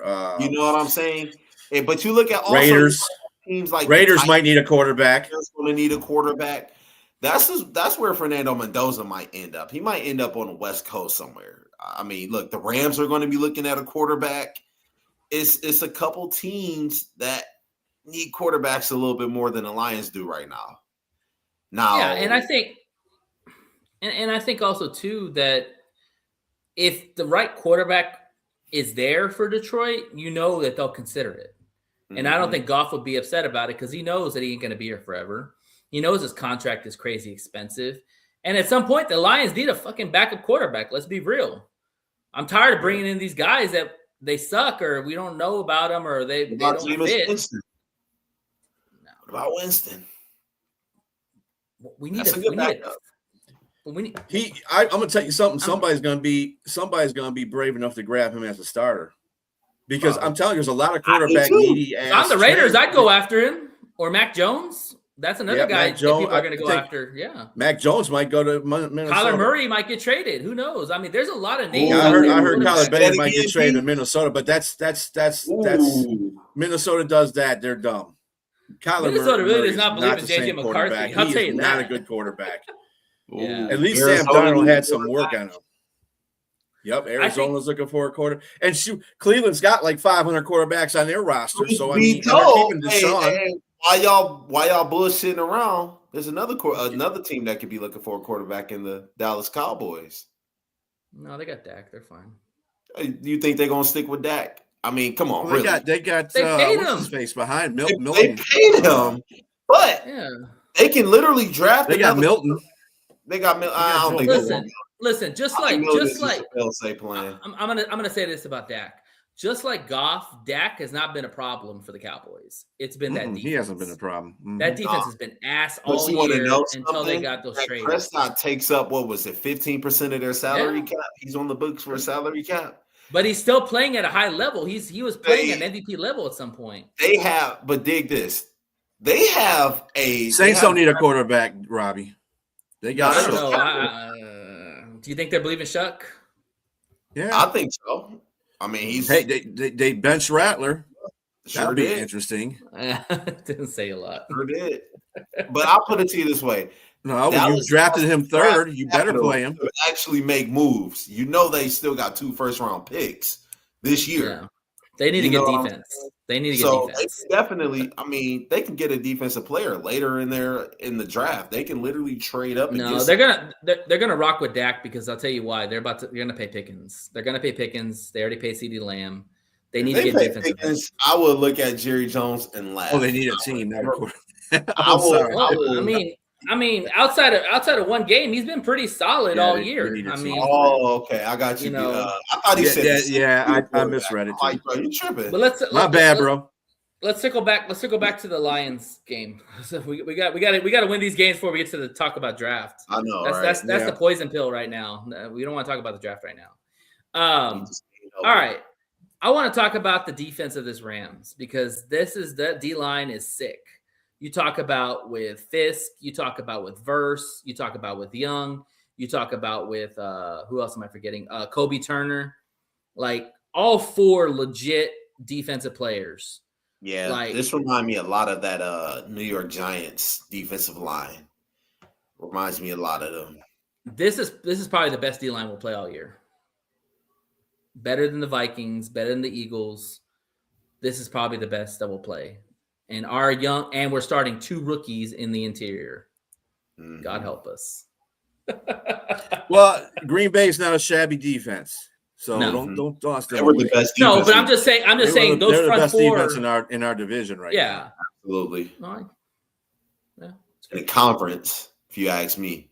But would you take their D line over the Rams D line? I would take the Rams D line. I would. I definitely would. Why you over there? Why you both are bullshitting about the Rams in the Rams and the Green Bay Packers? You're forgetting about Seattle's defense.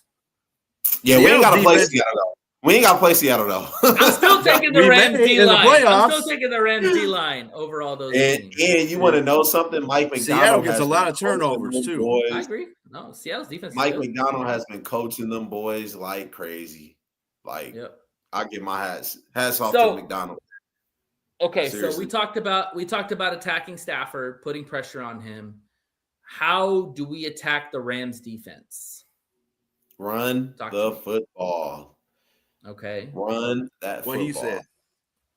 Run that football. Hey, B, bring up those stats again. You said the Rams were what, 12th in rush defense? 11th in rush defense, and the Lions are 5th in rush offense. So you can take advantage of that defense of line. Okay. Well, how do you do it on the passing game? How do you attack them in the secondary? Short passes. Oh, it depends. That's a very big weakness of the Rams right there. This is what I'm saying. You're talking about the Rams defense like there. This is what the Panthers did to them. They attacked your secondary. Mostly every team that can attack their secondary because they got good. See, Carolina's got two good young wide receivers, and they got a capable quarterback. That's all you have to do. Run the ball a little bit just to knock them off kilter, go to play action pass or whatever whatever offense that Carolina was running. They were throwing balls deep on them damn corners. So I can't. The secondary is the weakest part of that defense. Weak. Yeah. I think they can just mask it up because their defensive line is so damn good. They can get to the quarterback. Exactly. They can mask that up really good. So, I mean, Lions are able to block.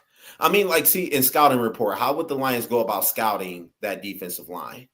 The interior is going to have to be on their A game because their passing defense, the Rams' passing defense is 16th. Ooh. Yeah. So they're middle of the pack. One thing about this Rams defense is they are very fast. They're very athletic, but they're still raw in some areas, versus the true guy on the inside. Young is good. Kobe Turner, we've seen Kobe Turner in the past in the playoff games. He can wreck shit up the middle completely. Their linebackers are okay. I think Landman's their best linebacker they have, and he sounds like just a guy. So I definitely think the Lions can exploit the middle of the field with Amon-Ra. Robbie, we are. And another thing too is using Gibbs. They're using Gibbs more in the flats. They're using more as a check down. And here's the thing about Gibby. Outside of other running backs, a check down's a check down. With Gibby, a check down could be a 50-yard play, because he's got that kind of speed and he's got that kind of wiggle and breakability in his arsenal. So, but I've noticed that Dan's doing more of those check downs to Gibby in the flat, and you put Landman on Gibby, I'll take Gibby all day. Something I'll definitely say, I think I got to change my stance. Coming to think about it, I do think that the Lions are going to have to pass the ball because Mac Jones threw for over 300 yards on him and had 2 touchdowns.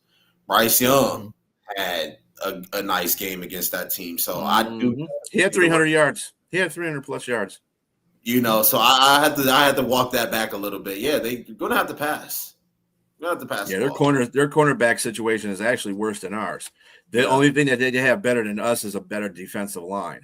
Other than that, they in total, because all their defensive linemen are in trouble. Yeah, their D line trumps ours. And that's the reason why they've been doing so well on the defensive end is because if you have a very good defensive line, you really don't have to worry about hanging your cornerbacks out there dry. Now, if you got an offensive line that's solid, that's going to block,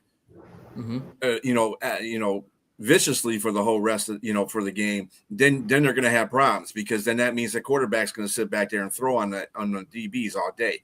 So that's what we hope the Lions can do against the Rams is hold that line up. And another thing too is you guys talk about wanting to pass the football, which sounds great and perfect. Sonic, you better protect the quarterback. That's got to be the number one plan is try to keep Goff clean. Because even with the Cowboys, the way their D-line was set up, they have a pretty good interior D-line. And, their ends are okay. But the thing is that Goff was able to get some good protection and able to make his reads. And when he's in the pocket and nobody's touching him, it's a beautiful thing. Because he's able to pat the ball, he's able to make a cake and eat it. Because he's able to look at all the field down there and all the progressions and stuff like that. Shadow. Yeah, he could be Shadow. That's a good one. I like that. I don't know what that means. That's a Sonic and Hedgehog. Oh, he's talking. Oh, okay. I thought he said a shadow. I was like, shadow, what? No. But yeah, so you know what I'm saying? Protection of Goff has got to be on point. These rookies have got to grow up quick against this D-line. Because this literally is a playoff game in the sense because we probably will play them in the playoffs if we get in. But also, too, guys, we got to win every game. We can't lose, period. I think they got one more game that they could possibly lose, and that'd be against the Steelers. They got to beat their NFC. We're not losing this. We're not beating the Steelers. Oh, hell no, we're not losing the Steelers. I don't think they'll lose. What I'm saying is I think they could afford to lose a game like that. I think every NFC game is a little bit important. We're sweeping the AFC North. We gotta win. We gotta have the mind. Also. We got to have the mindset that we got to win out. It's as simple as that. If we don't win out, we're not making the playoffs. It's just that simple because the Bears are ahead of us, the Packers are ahead of us, and the Packers have the tiebreaker on us. The Niners aren't going to lose a bunch of games. Their schedule's cake. The Bears have the hardest schedule. Green Bay's got a pretty hard schedule too. And that's why that's why we have a better chance at the. This is why I was telling people about. I was hoping Green Bay would beat them in both the games because we want Chicago to be falling out of that spot, and then we play in the last game of the season, which will probably be one of the hardest games we have to play during this 4-game stretch. Besides the Rams, I don't see Minnesota being a problem, and I don't see Pittsburgh being a problem. Now, when I say being a problem, I don't mean to be disrespectful to those two teams. We're not losing to them. We can win by a field goal. I'll be happy. I don't care. We're winning those games somehow, some way. We're going to win those games. It's just the Chicago and the Rams game are the ones we have to be focused on, really focused on. The Chicago probably will be the play-in game to play in to get in the playoffs. Yep, Steelers are coming to 8 Mile. You got it. Yeah. But yeah, no, I think on Woodward Ave, actually, not 8 Mile. But that's what Robbie likes to attribute. I was saying Robbie. Yeah, they'll be on Woodward Ave. Yeah. So let me ask you this question. That used to be saying something funny too. I know, right? They clean Woodward Ave. Woodward Ave. I know, right? If you know, you know. Mm-hmm.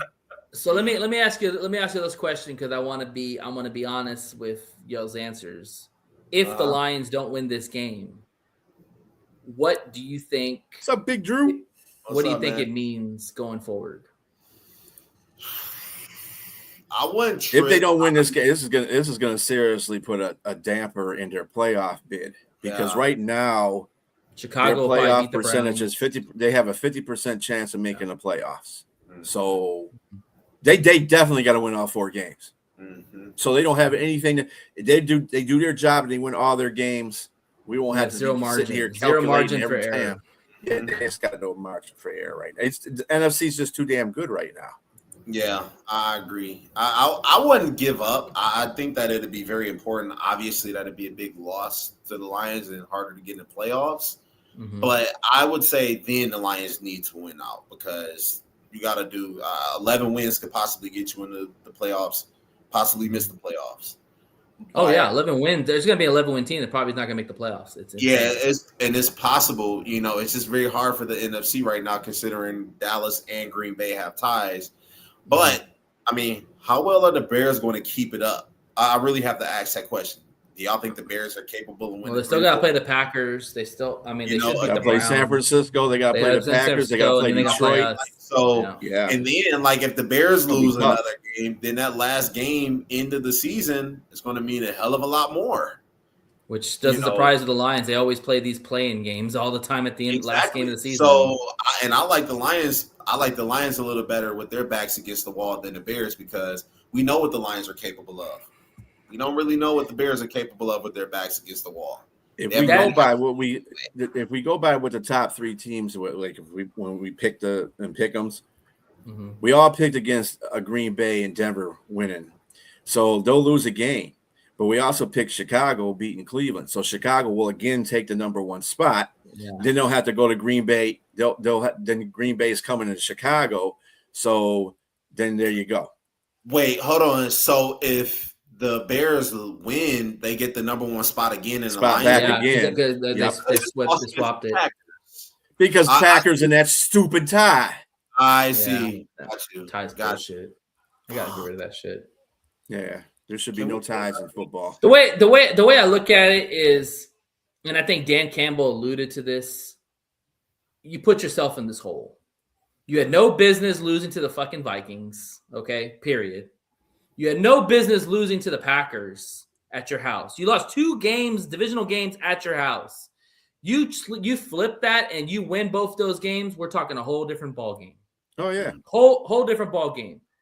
Mm-hmm. That right there flipped itself on its head. The Green Bay I could have lived with. I just did not live with the Vikings game. As much as it sounds crazy, I wouldn't care if the Packers swept us. It was losing against the Vikings is really what exactly. Well, that's probably our worst loss of the year, 100%. Yes, but the Packers game we were embarrassed that game one. I really was expecting to come out and kick their ass on Thanksgiving because that was an embarrassment on the first game we played. And I know that was not us game one. There was a lot of nuances, a lot of new things that we were dealing with that game, and we were just not ready for that game. This game, of course, injuries derailed us in some aspects, but you got to win those games. You've got to, especially at home. You know, if you lose on the road, that's fine. Road games are 50-50 a lot of times, especially divisional rivals. But you cannot lose 2 games at home to your division. You just can't do that. And we're 1-4 in the division. What the hell happened? Remember last year where we were like, what, 6-1 or 5-1 or something like that? The year before we swept the North. No, we swept the North. Never mind. We swept the North, and the year before, yeah. We're 1-3 because we lost to Green Bay twice and lost to Minnesota once. Yeah. So like Dan Campbell said, we put ourselves in this hole. So the good news is that we control our own destiny. If we win out, the Bears are out, and we're in the playoffs. Yeah, because we'll take second spot. Especially if that's why we want Green Bay. They're not probably going to win against Denver. I just can't see it. I'm sorry. They beat Denver. Green Bay's offense. Yeah. Well, everybody's screwed. Well, it really don't make a difference if they beat Denver or not. I mean, because then that means that just means that they're just going to get an extra win. Basically, they're going to still maintain number 1 spot. They're just going to get, that's all they're going to do. But if they lose, it's just going to make a difference for Chicago, really. That's all it's going to make a difference for, because if Chicago wins and Green Bay loses, Chicago will be back in first place again, and then they'll have something to play for when they play the next week again. Yes, exactly. So, but we want Green Bay to sweep Chicago. Just sweep their ass. That's big right there. That's actually really big. I mean, as long as we can stay in contention to where that last game of the year means something to Chicago, I think Chicago is the most catchable team, because while they can, let's just say everything works out and plays out the way that you're saying it, even the next week they have to play Green Bay again, which kind of flips things a hell of a lot more. And the Lions play the Steelers and win, and the Bears lose. I think that puts the Lions. We just need the Bears to keep losing. I hate scoreboard watching, but we need the Bears to keep losing. Well, we have to scoreboard watch because they're ahead of us. That's the most beneficial thing for the Lions. But we got to take care of what's in front of us. Chicago is they got a pretty rough schedule. I mean, the Lions got probably the second worst schedule out of the 3 because they have to play the Rams and then they got to play Chicago. They could lose to the Browns and Shedeur Sanders and Myles Garrett. It could. I just don't see it happening. I think the offense is playing at a level where they don't have to. I mean, they damn near beat Green Bay. Well, they damn near tied Green Bay, and if it wasn't for Caleb throwing an interception in the end zone, they should have won. They should at least tie the game. But at the same time, their offense is showing signs of breaking out. That's Ben Johnson right there. Their defense is something I can't get along with, but their offense is definitely doing well. I think so. I just don't think that they got to play Green Bay and San Francisco. They got to go to San Francisco to play. San Francisco's fighting for a playoff spot too. Oh, yeah. I don't think Chicago's winning that game. Right. So if you look at it, in the next 3 games, say the Lions win, because they're going to have Minnesota and then Pittsburgh. They're going to have Pittsburgh and then Minnesota. So that if they win all 3 of those games, and Chicago wins 2 of those games, think about what the record is. They're 9-4 right now. They lose 2 games, they'll be 9-6. They're 10-6 at that point, and we'll be 10-6 at that point, and we'll have the tiebreaker because we already beat Chicago. Right. So if we beat them again, because it's going to go by division week, we got to beat them in the last game of the season, because if we don't, it goes by division record, and our division record sucks ass. We'll be 3-3. We can only be 3-3 because we can't go. And the thing I look at it too is I understand where you're coming from with the Cleveland situation. You know, they shouldn't lose that game. However, the things that the Bears do well, run the football. Cleveland's really good at stopping the run. And Caleb hasn't completed a high percentage of his games in passing. Like he's done enough to win, but his numbers have been pretty bad at times. And you get Myles Garrett running down the middle on you, good luck. So I'm just saying it's not going to be as easy as people think it is. That's a tough Cleveland team. We played Cleveland, and heck, we had the best win out of all of them in the division. Or no, I think no, we did. Yeah, because the Lions blew the Browns out. Yeah, the Vikings play Cleveland. Yeah, they played them. No, have they played them yet? I think they have. I'll do that. Maybe they haven't. Or they have played. Remember. Well, anyways, but what I'm saying is like that's going to be a tough game for Chicago. I do think Chicago finds a way to win it because of the fact is that they take the ball fifth and they won. Yeah, they take the ball away so well. That's one thing the Bears are doing really well that nobody else is doing.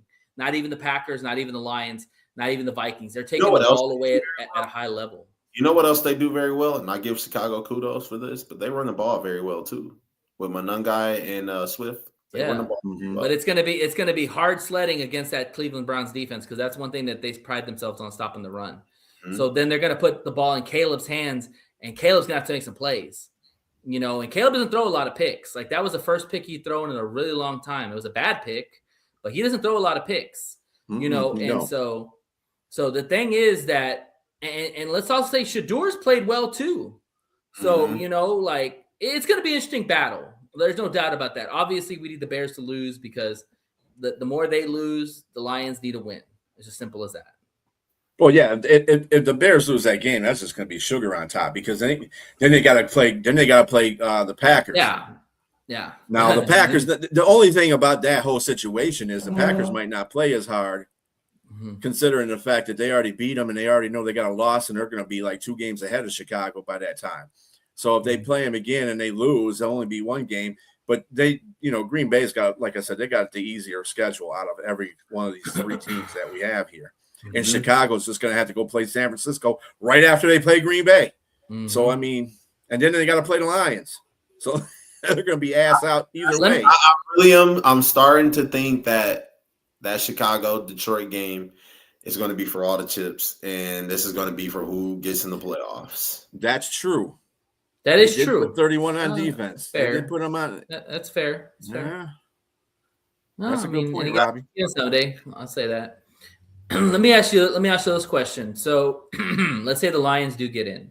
Will more likely be the 7th seed, is what it's looking like, probably. Who would you rather face? The Rams or the Packers? We're gonna have to go on the road. Packers. No, I'd probably rather go play the Rams again. Yeah, I don't want to put Micah in no damn spotlight. Nope, not want to do it. Yeah. Reason why I say that is because you know how hard it is. So let's just say for shits and giggles, the Packers are a better team than the Lions. You know how hard it is to beat a team 3 times in one season? When was the last time that was even done? It's been done plenty of times. Actually, Pittsburgh, the Ravens did that to Pittsburgh one year. They beat them 3 times, twice in the regular season and once in the pre. It happens more time than you think it does. It's very rare though. I would rather us play the Rams first because that means Green Bay is going to draw somebody as hard in that whole. Probably the Niners. If they win the number 1 seed, though, that better way to get if the Packers are the number 1 seed, that's a little different because they got a lot of shit to play. Missing. I don't think they're going to be the number 1 seed. I think the Rams, if they beat us, they're going to run the table. I think Seattle. I wouldn't like the Lions' chances, but if they're like the number 2 seed and they have to play the next week, then I'm taking the Lions. But I'm saying it this way: what better way to take revenge against the Packers and going out there actually spoiling their season after they just swept you? That sounds great in hindsight, but the reality is that our O-line's never healthy when we play the Packers. And you're gonna need a healthy O-line going in that matchup, like he mentioned. I agree, but you want to know something? The Packers, I feel like their offense is just a one-trick pony. They just throw the ball very well. One thing the Lions were missing, and I think we could agree that very well either. They don't. They find way like their running back is shit right now. Let's just be honest. Running backs are shit right now. But one thing the Lions were missing when they played the Packers is Kirby Joseph, because Jordan Love make a lot of crazy unorthodox throws off the back foot, and Kirby Joseph is right there to either pick it off or knock that shit down. He didn't have that the second time around. So if we And have also also there to take center field away They again, did. different game. You guys were in the playoffs one year. and also too, on that note, Jay, also too, the Lions struggle against the Packers because of the O-line. Like you look at Jared Goff, yes, he completed a high percentage in both games. Like he didn't play bad, but he was under duress a lot of the game, and they stopped the run. They did a really good job against the run against us. You know, the thing is with the Packers is like when you watch them play, like they're not doing anything special. They have not. You know, they're just passing the ball. They're making completions. Jordan Love is doing whatever he can not to turn over the ball. Josh Jacobs runs well. You know, like they're just playing the margins, like just like the Bears. You know, Yeah, the Steelers did very that. close game. Okay, see, Steelers did that. I mean, the point I'm trying to make though with the 3 games, I mean, also it's a confidence level. I think both the times that the Detroit has played Green Bay has caught them at significant times, and I think it's a significant times that Detroit wasn't confident in what their team was at that point, and that's the reason why they lost to them. So, I mean, I don't think Green Bay is necessarily the better team. I think they're probably on par with the Lions, but at the same time, you still got to respect that defense. You know, we don't like Micah, but that dude's a difference, and Rasheed Gary is the other difference. The only thing that's different right now for the Packers, their interior lineman, the guy that's out for the rest of the season, what he was their best interior lineman. Wyatt. So you can run on him now. I would say Wyatt. Yeah. I think also too with this Lions team, you know, and we saw it against the Cowboys. Like when this team stays on schedule, when they don't turn over the ball, when they don't beat themselves, this offense is pretty damn unstoppable. Like it can score points and when it needs to score points. We can all argue that when we watch the Lions play on their losses, the common theme is they don't run the football well, they beat themselves, or they turn over the ball. And you can't do that against good teams because they will make you pay. You know? I mean, with the Lions, I'm never worried about their offense. What I'm worried about most is the offensive line. Like I said, turnovers will be it. You know, not playing the right way would be on Dan Campbell because Dan Campbell's the one out there playing the offensive calls. Now he does what he did against Dallas. They're going to be fine for the rest of the season. He's just got to keep. Well, I'm talking about pre-snaps. That's not the coach's fault. That's the player's fault. Those pre-snaps have been a pain in the ass all year for us. Mm-hmm. Well, yeah, and they're still 8-5. So again, those things that they just either got to clean up or they just got to get. Which is crazy. And we have the number 1 scoring offense in the NFL, yet we're 8-5. You know, like our record. Well, we don't have the number 1 scoring offense in the NFL, but we're up top. I thought we did. I thought we were still top. Mm-hmm. Points wise, I think we're still number 1. I think we're number 2 actually. Yeah, we're number 2. 1 or 2. It doesn't matter. What I'm saying is that you look at all, like, you know, they usually say the team, your record is what you are. I disagree with that for the Lions because at 8-5, wait, we are number 1. We just went up to number 1. Yeah, that's what I thought. Lions are not 8-5. Like the Lions should be higher. We should have more wins because this offense has been good. It's just stalled at times, you know, and you can't stall out against good teams. That's why against the Rams, we have to play at a high level, period. Well, I mean, again, it's the difference in the offensive line. Last year, right, we had a good offensive line. We were able to ride that offense for 15 we had more games. vets. Yeah, I agree. And our defense was like in shambles. We had Don from across the street coming in to play cornerback, and the grocery guy coming in here to play linebacker half the damn time. So, but the offense was always solid, and we were able because the offensive line was solid. But this year it's different because the offensive line isn't solid. It's hit or miss, mostly hit because we've gotten 8 wins. But we have to, that's the whole point of the game.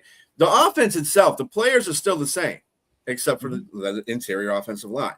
But the players on the outside are still the same. You still got Amani, you still got Monty, you still got Gibby, you still got Goff. You don't have Laporta, but Fisker's going to be a good. Fisker did. That's another guy that did really good in that game. Fisker, He made some key catches in that game. Mm-hmm. I like that guy. He's also a good blocker too. He's a good blocker too. So I mean, where in the hell did he come from? Tennessee. He was on Tennessee for a little bit. Fisker has been a solid tight end throughout. He's been on the Lions before, but then they dropped him. He's not been a Laporta, but then he hasn't been one of the worst tight ends either. He's been like in the middle of the pack of the tight ends. He's a pretty good tight end. And Shane Gilster should be coming back soon too. Yeah, it's a while for him too. But anyway, yeah, because they got rid of Del. What's his name? Deli. They got rid of Deli. Ross Deli. Yeah, because they brought Dwelly. That's his name. Dwelly. Yeah. Dwelly made a couple plays. So, yeah, this is true too. I mean, these are the other factors too. If Dan Campbell would have played within himself against Philadelphia instead of trying to beat Dan, I got big balls, Campbell, and go for every freaking fourth down, we would have beat Philadelphia. Philadelphia didn't have no offense in that game. None. I agree. Yeah, but Goff couldn't get time to throw the ball, man. You talk about that was probably one of the O-line's worst games of the year outside of the Vikings. No, I still don't say that's true because it was Dan Campbell calling bad plays. They could have kicked field goals, and each of the times they were near the red zone, they could have kicked field goals. Peterson was making Elliott was making field goals. Why the hell can't fucking Bates make field goals? That's the thing. You get that close, you should be making field goals. They could have scored 9 points just on field goals. They were on those fourth downs. But 9 points would have won the game. Yeah. Mm-hmm. I'm not gonna get upset if Dan wants to go for it inside the 20. That's fine by me. I mean, I'm gonna get upset if I'll get upset if he goes for it on the 40, 50-yard line. It'd be one thing. It'd be like one thing if he's playing like Washington. I think he went for it a couple times against. Are the Lions playing with house money this game? Really? I think the Rams are. You think the Rams are playing house money? I think Dan Campbell is going to be a little bit more methodical. I don't think you're going to see Dan Campbell this game. I don't know, man. I mean, you're going against Matthew Stafford every drive. You're going to have to score. Well, you were going against the number one offense, especially if you aren't. Last week Dallas was the number one offense, so you were going against the number one offense. Exactly, and especially since this is an elimination game, I don't think that you need to turn into Dan Campbell and go outside of it. But let's be fair. Even in the Dallas game, those were long fourth downs. They weren't short first downs. I don't think they had a lot of short fourth down. I mean, shit. It was like that with the Lions when they played the Packers, when they played the Eagles. Yeah, he's gone. I consider a fourth down no matter where. I mean, if it's in the middle of the field, to me, it's a long fourth down because you're in the middle of the damn field. Right. But don't do that. Just kick the damn ball. You got a great punter back there. Enemy territory. If you ain't in your own territory, I agree. I agree with you on the 40 to 50. Yeah, I totally agree with you, B, on that. But if you're in the 20-yard line and you get a chance to get the touchdowns, you got to get touchdowns, man, because field goals don't win you games. I mean, look at the Chargers. That depends on the kind of the Chargers you're playing. I understand that if you're in that kind of a game, but against Philadelphia, they were not in that kind of a game. They didn't need to get touchdowns. All they had to do was hit all their field goals. They would have won that game because that offensive line wasn't. This is what I'm saying. You have to feel the movement of the game. You can't sit there and say, "Well, I'm gonna go for it all the time," because you assume that they're gonna get. No, they're not moving the ball. Your defense is killing them. Did the Browns need touchdowns to beat the Green Bay Packers? Yeah, no. Well, to tie them, yeah. Yeah, but you mentioned the Eagles, so I'm going to push back for a sec. You look at that Chargers game.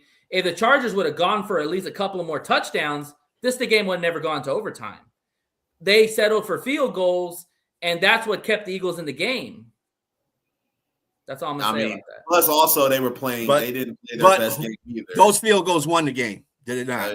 One field goal won a game. That's all that count is a W. It doesn't make a difference if you win by 3 points or 2 points. You win the game. Whether it's 1 point or a half. You can't. Every game can't be going for fourth down, Nate. You can't do that every fucking game. That's Dan Campbell. You gotta play. And Dan Campbell didn't go for nothing against Dallas. And look what the Lions did to the Dallas. Because they were all long fourth downs. If I promise you, if it would have been a fourth or 1 or 2, he would have gone for it. I promise you, he would have. It was a situational point where he went. He had a couple. No, they were all. He had a fourth and 5. Long fourth down. He had a fourth and 5. 5 yards a lot to go for it. He's gone for it for more than that. But usually he And it was goes on about our one side or of the two. field. With better defenses. How But it about was him like one or taking- two. How about But it him was like taking one a or punt two. against a better defense when they had their starting defense on the field? He's Yeah, went for it I- on much more crazier situations. Right. But what I'm saying is the down and distance is 5 yards to 2 yards is a huge difference. Not for Dan Campbell. But it was still on the Lions side of the on Dallas. I get it. The situation you're saying, I And totally understand. he could have went for it, and they were winning at the time. Yep. And Dan normally will go for it, especially if he's winning, because he wants to put his foot down on the team's neck. Yeah, because you But don't want to keep. He teams in the decided game. to kick a field goal.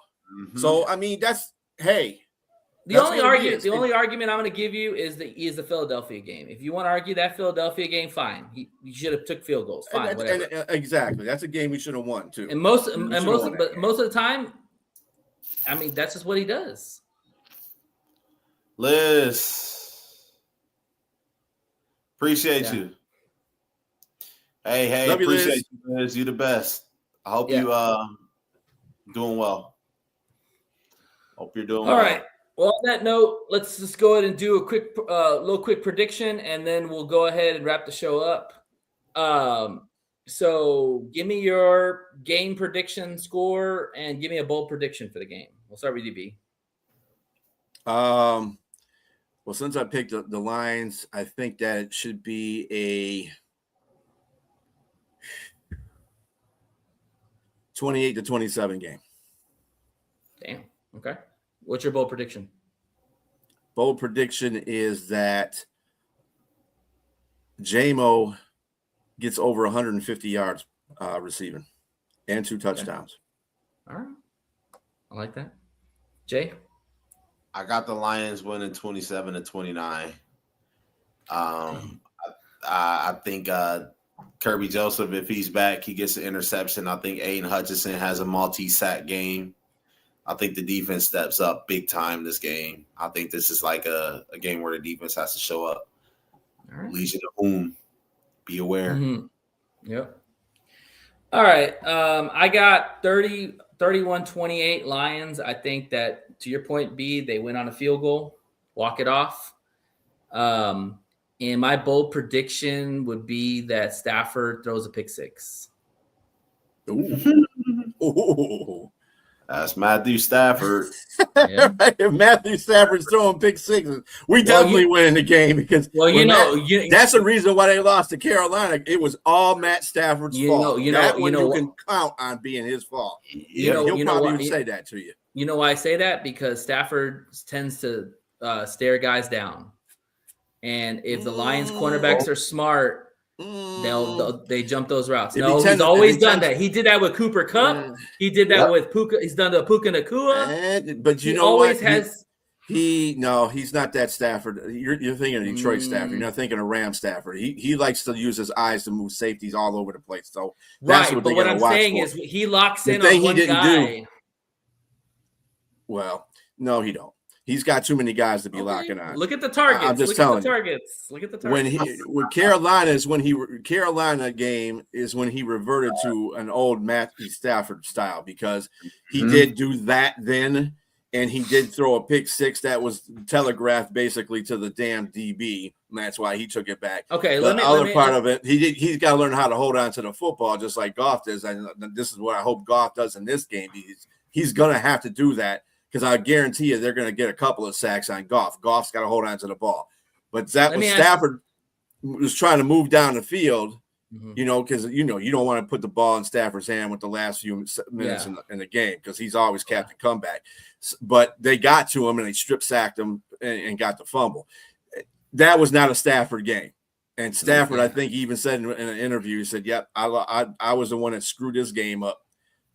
Put it on me because he likes to force the ball into tight areas and defenders know where he's going with the ball. That's my point is what I'm saying. So he's going to target Puka a bunch in this game.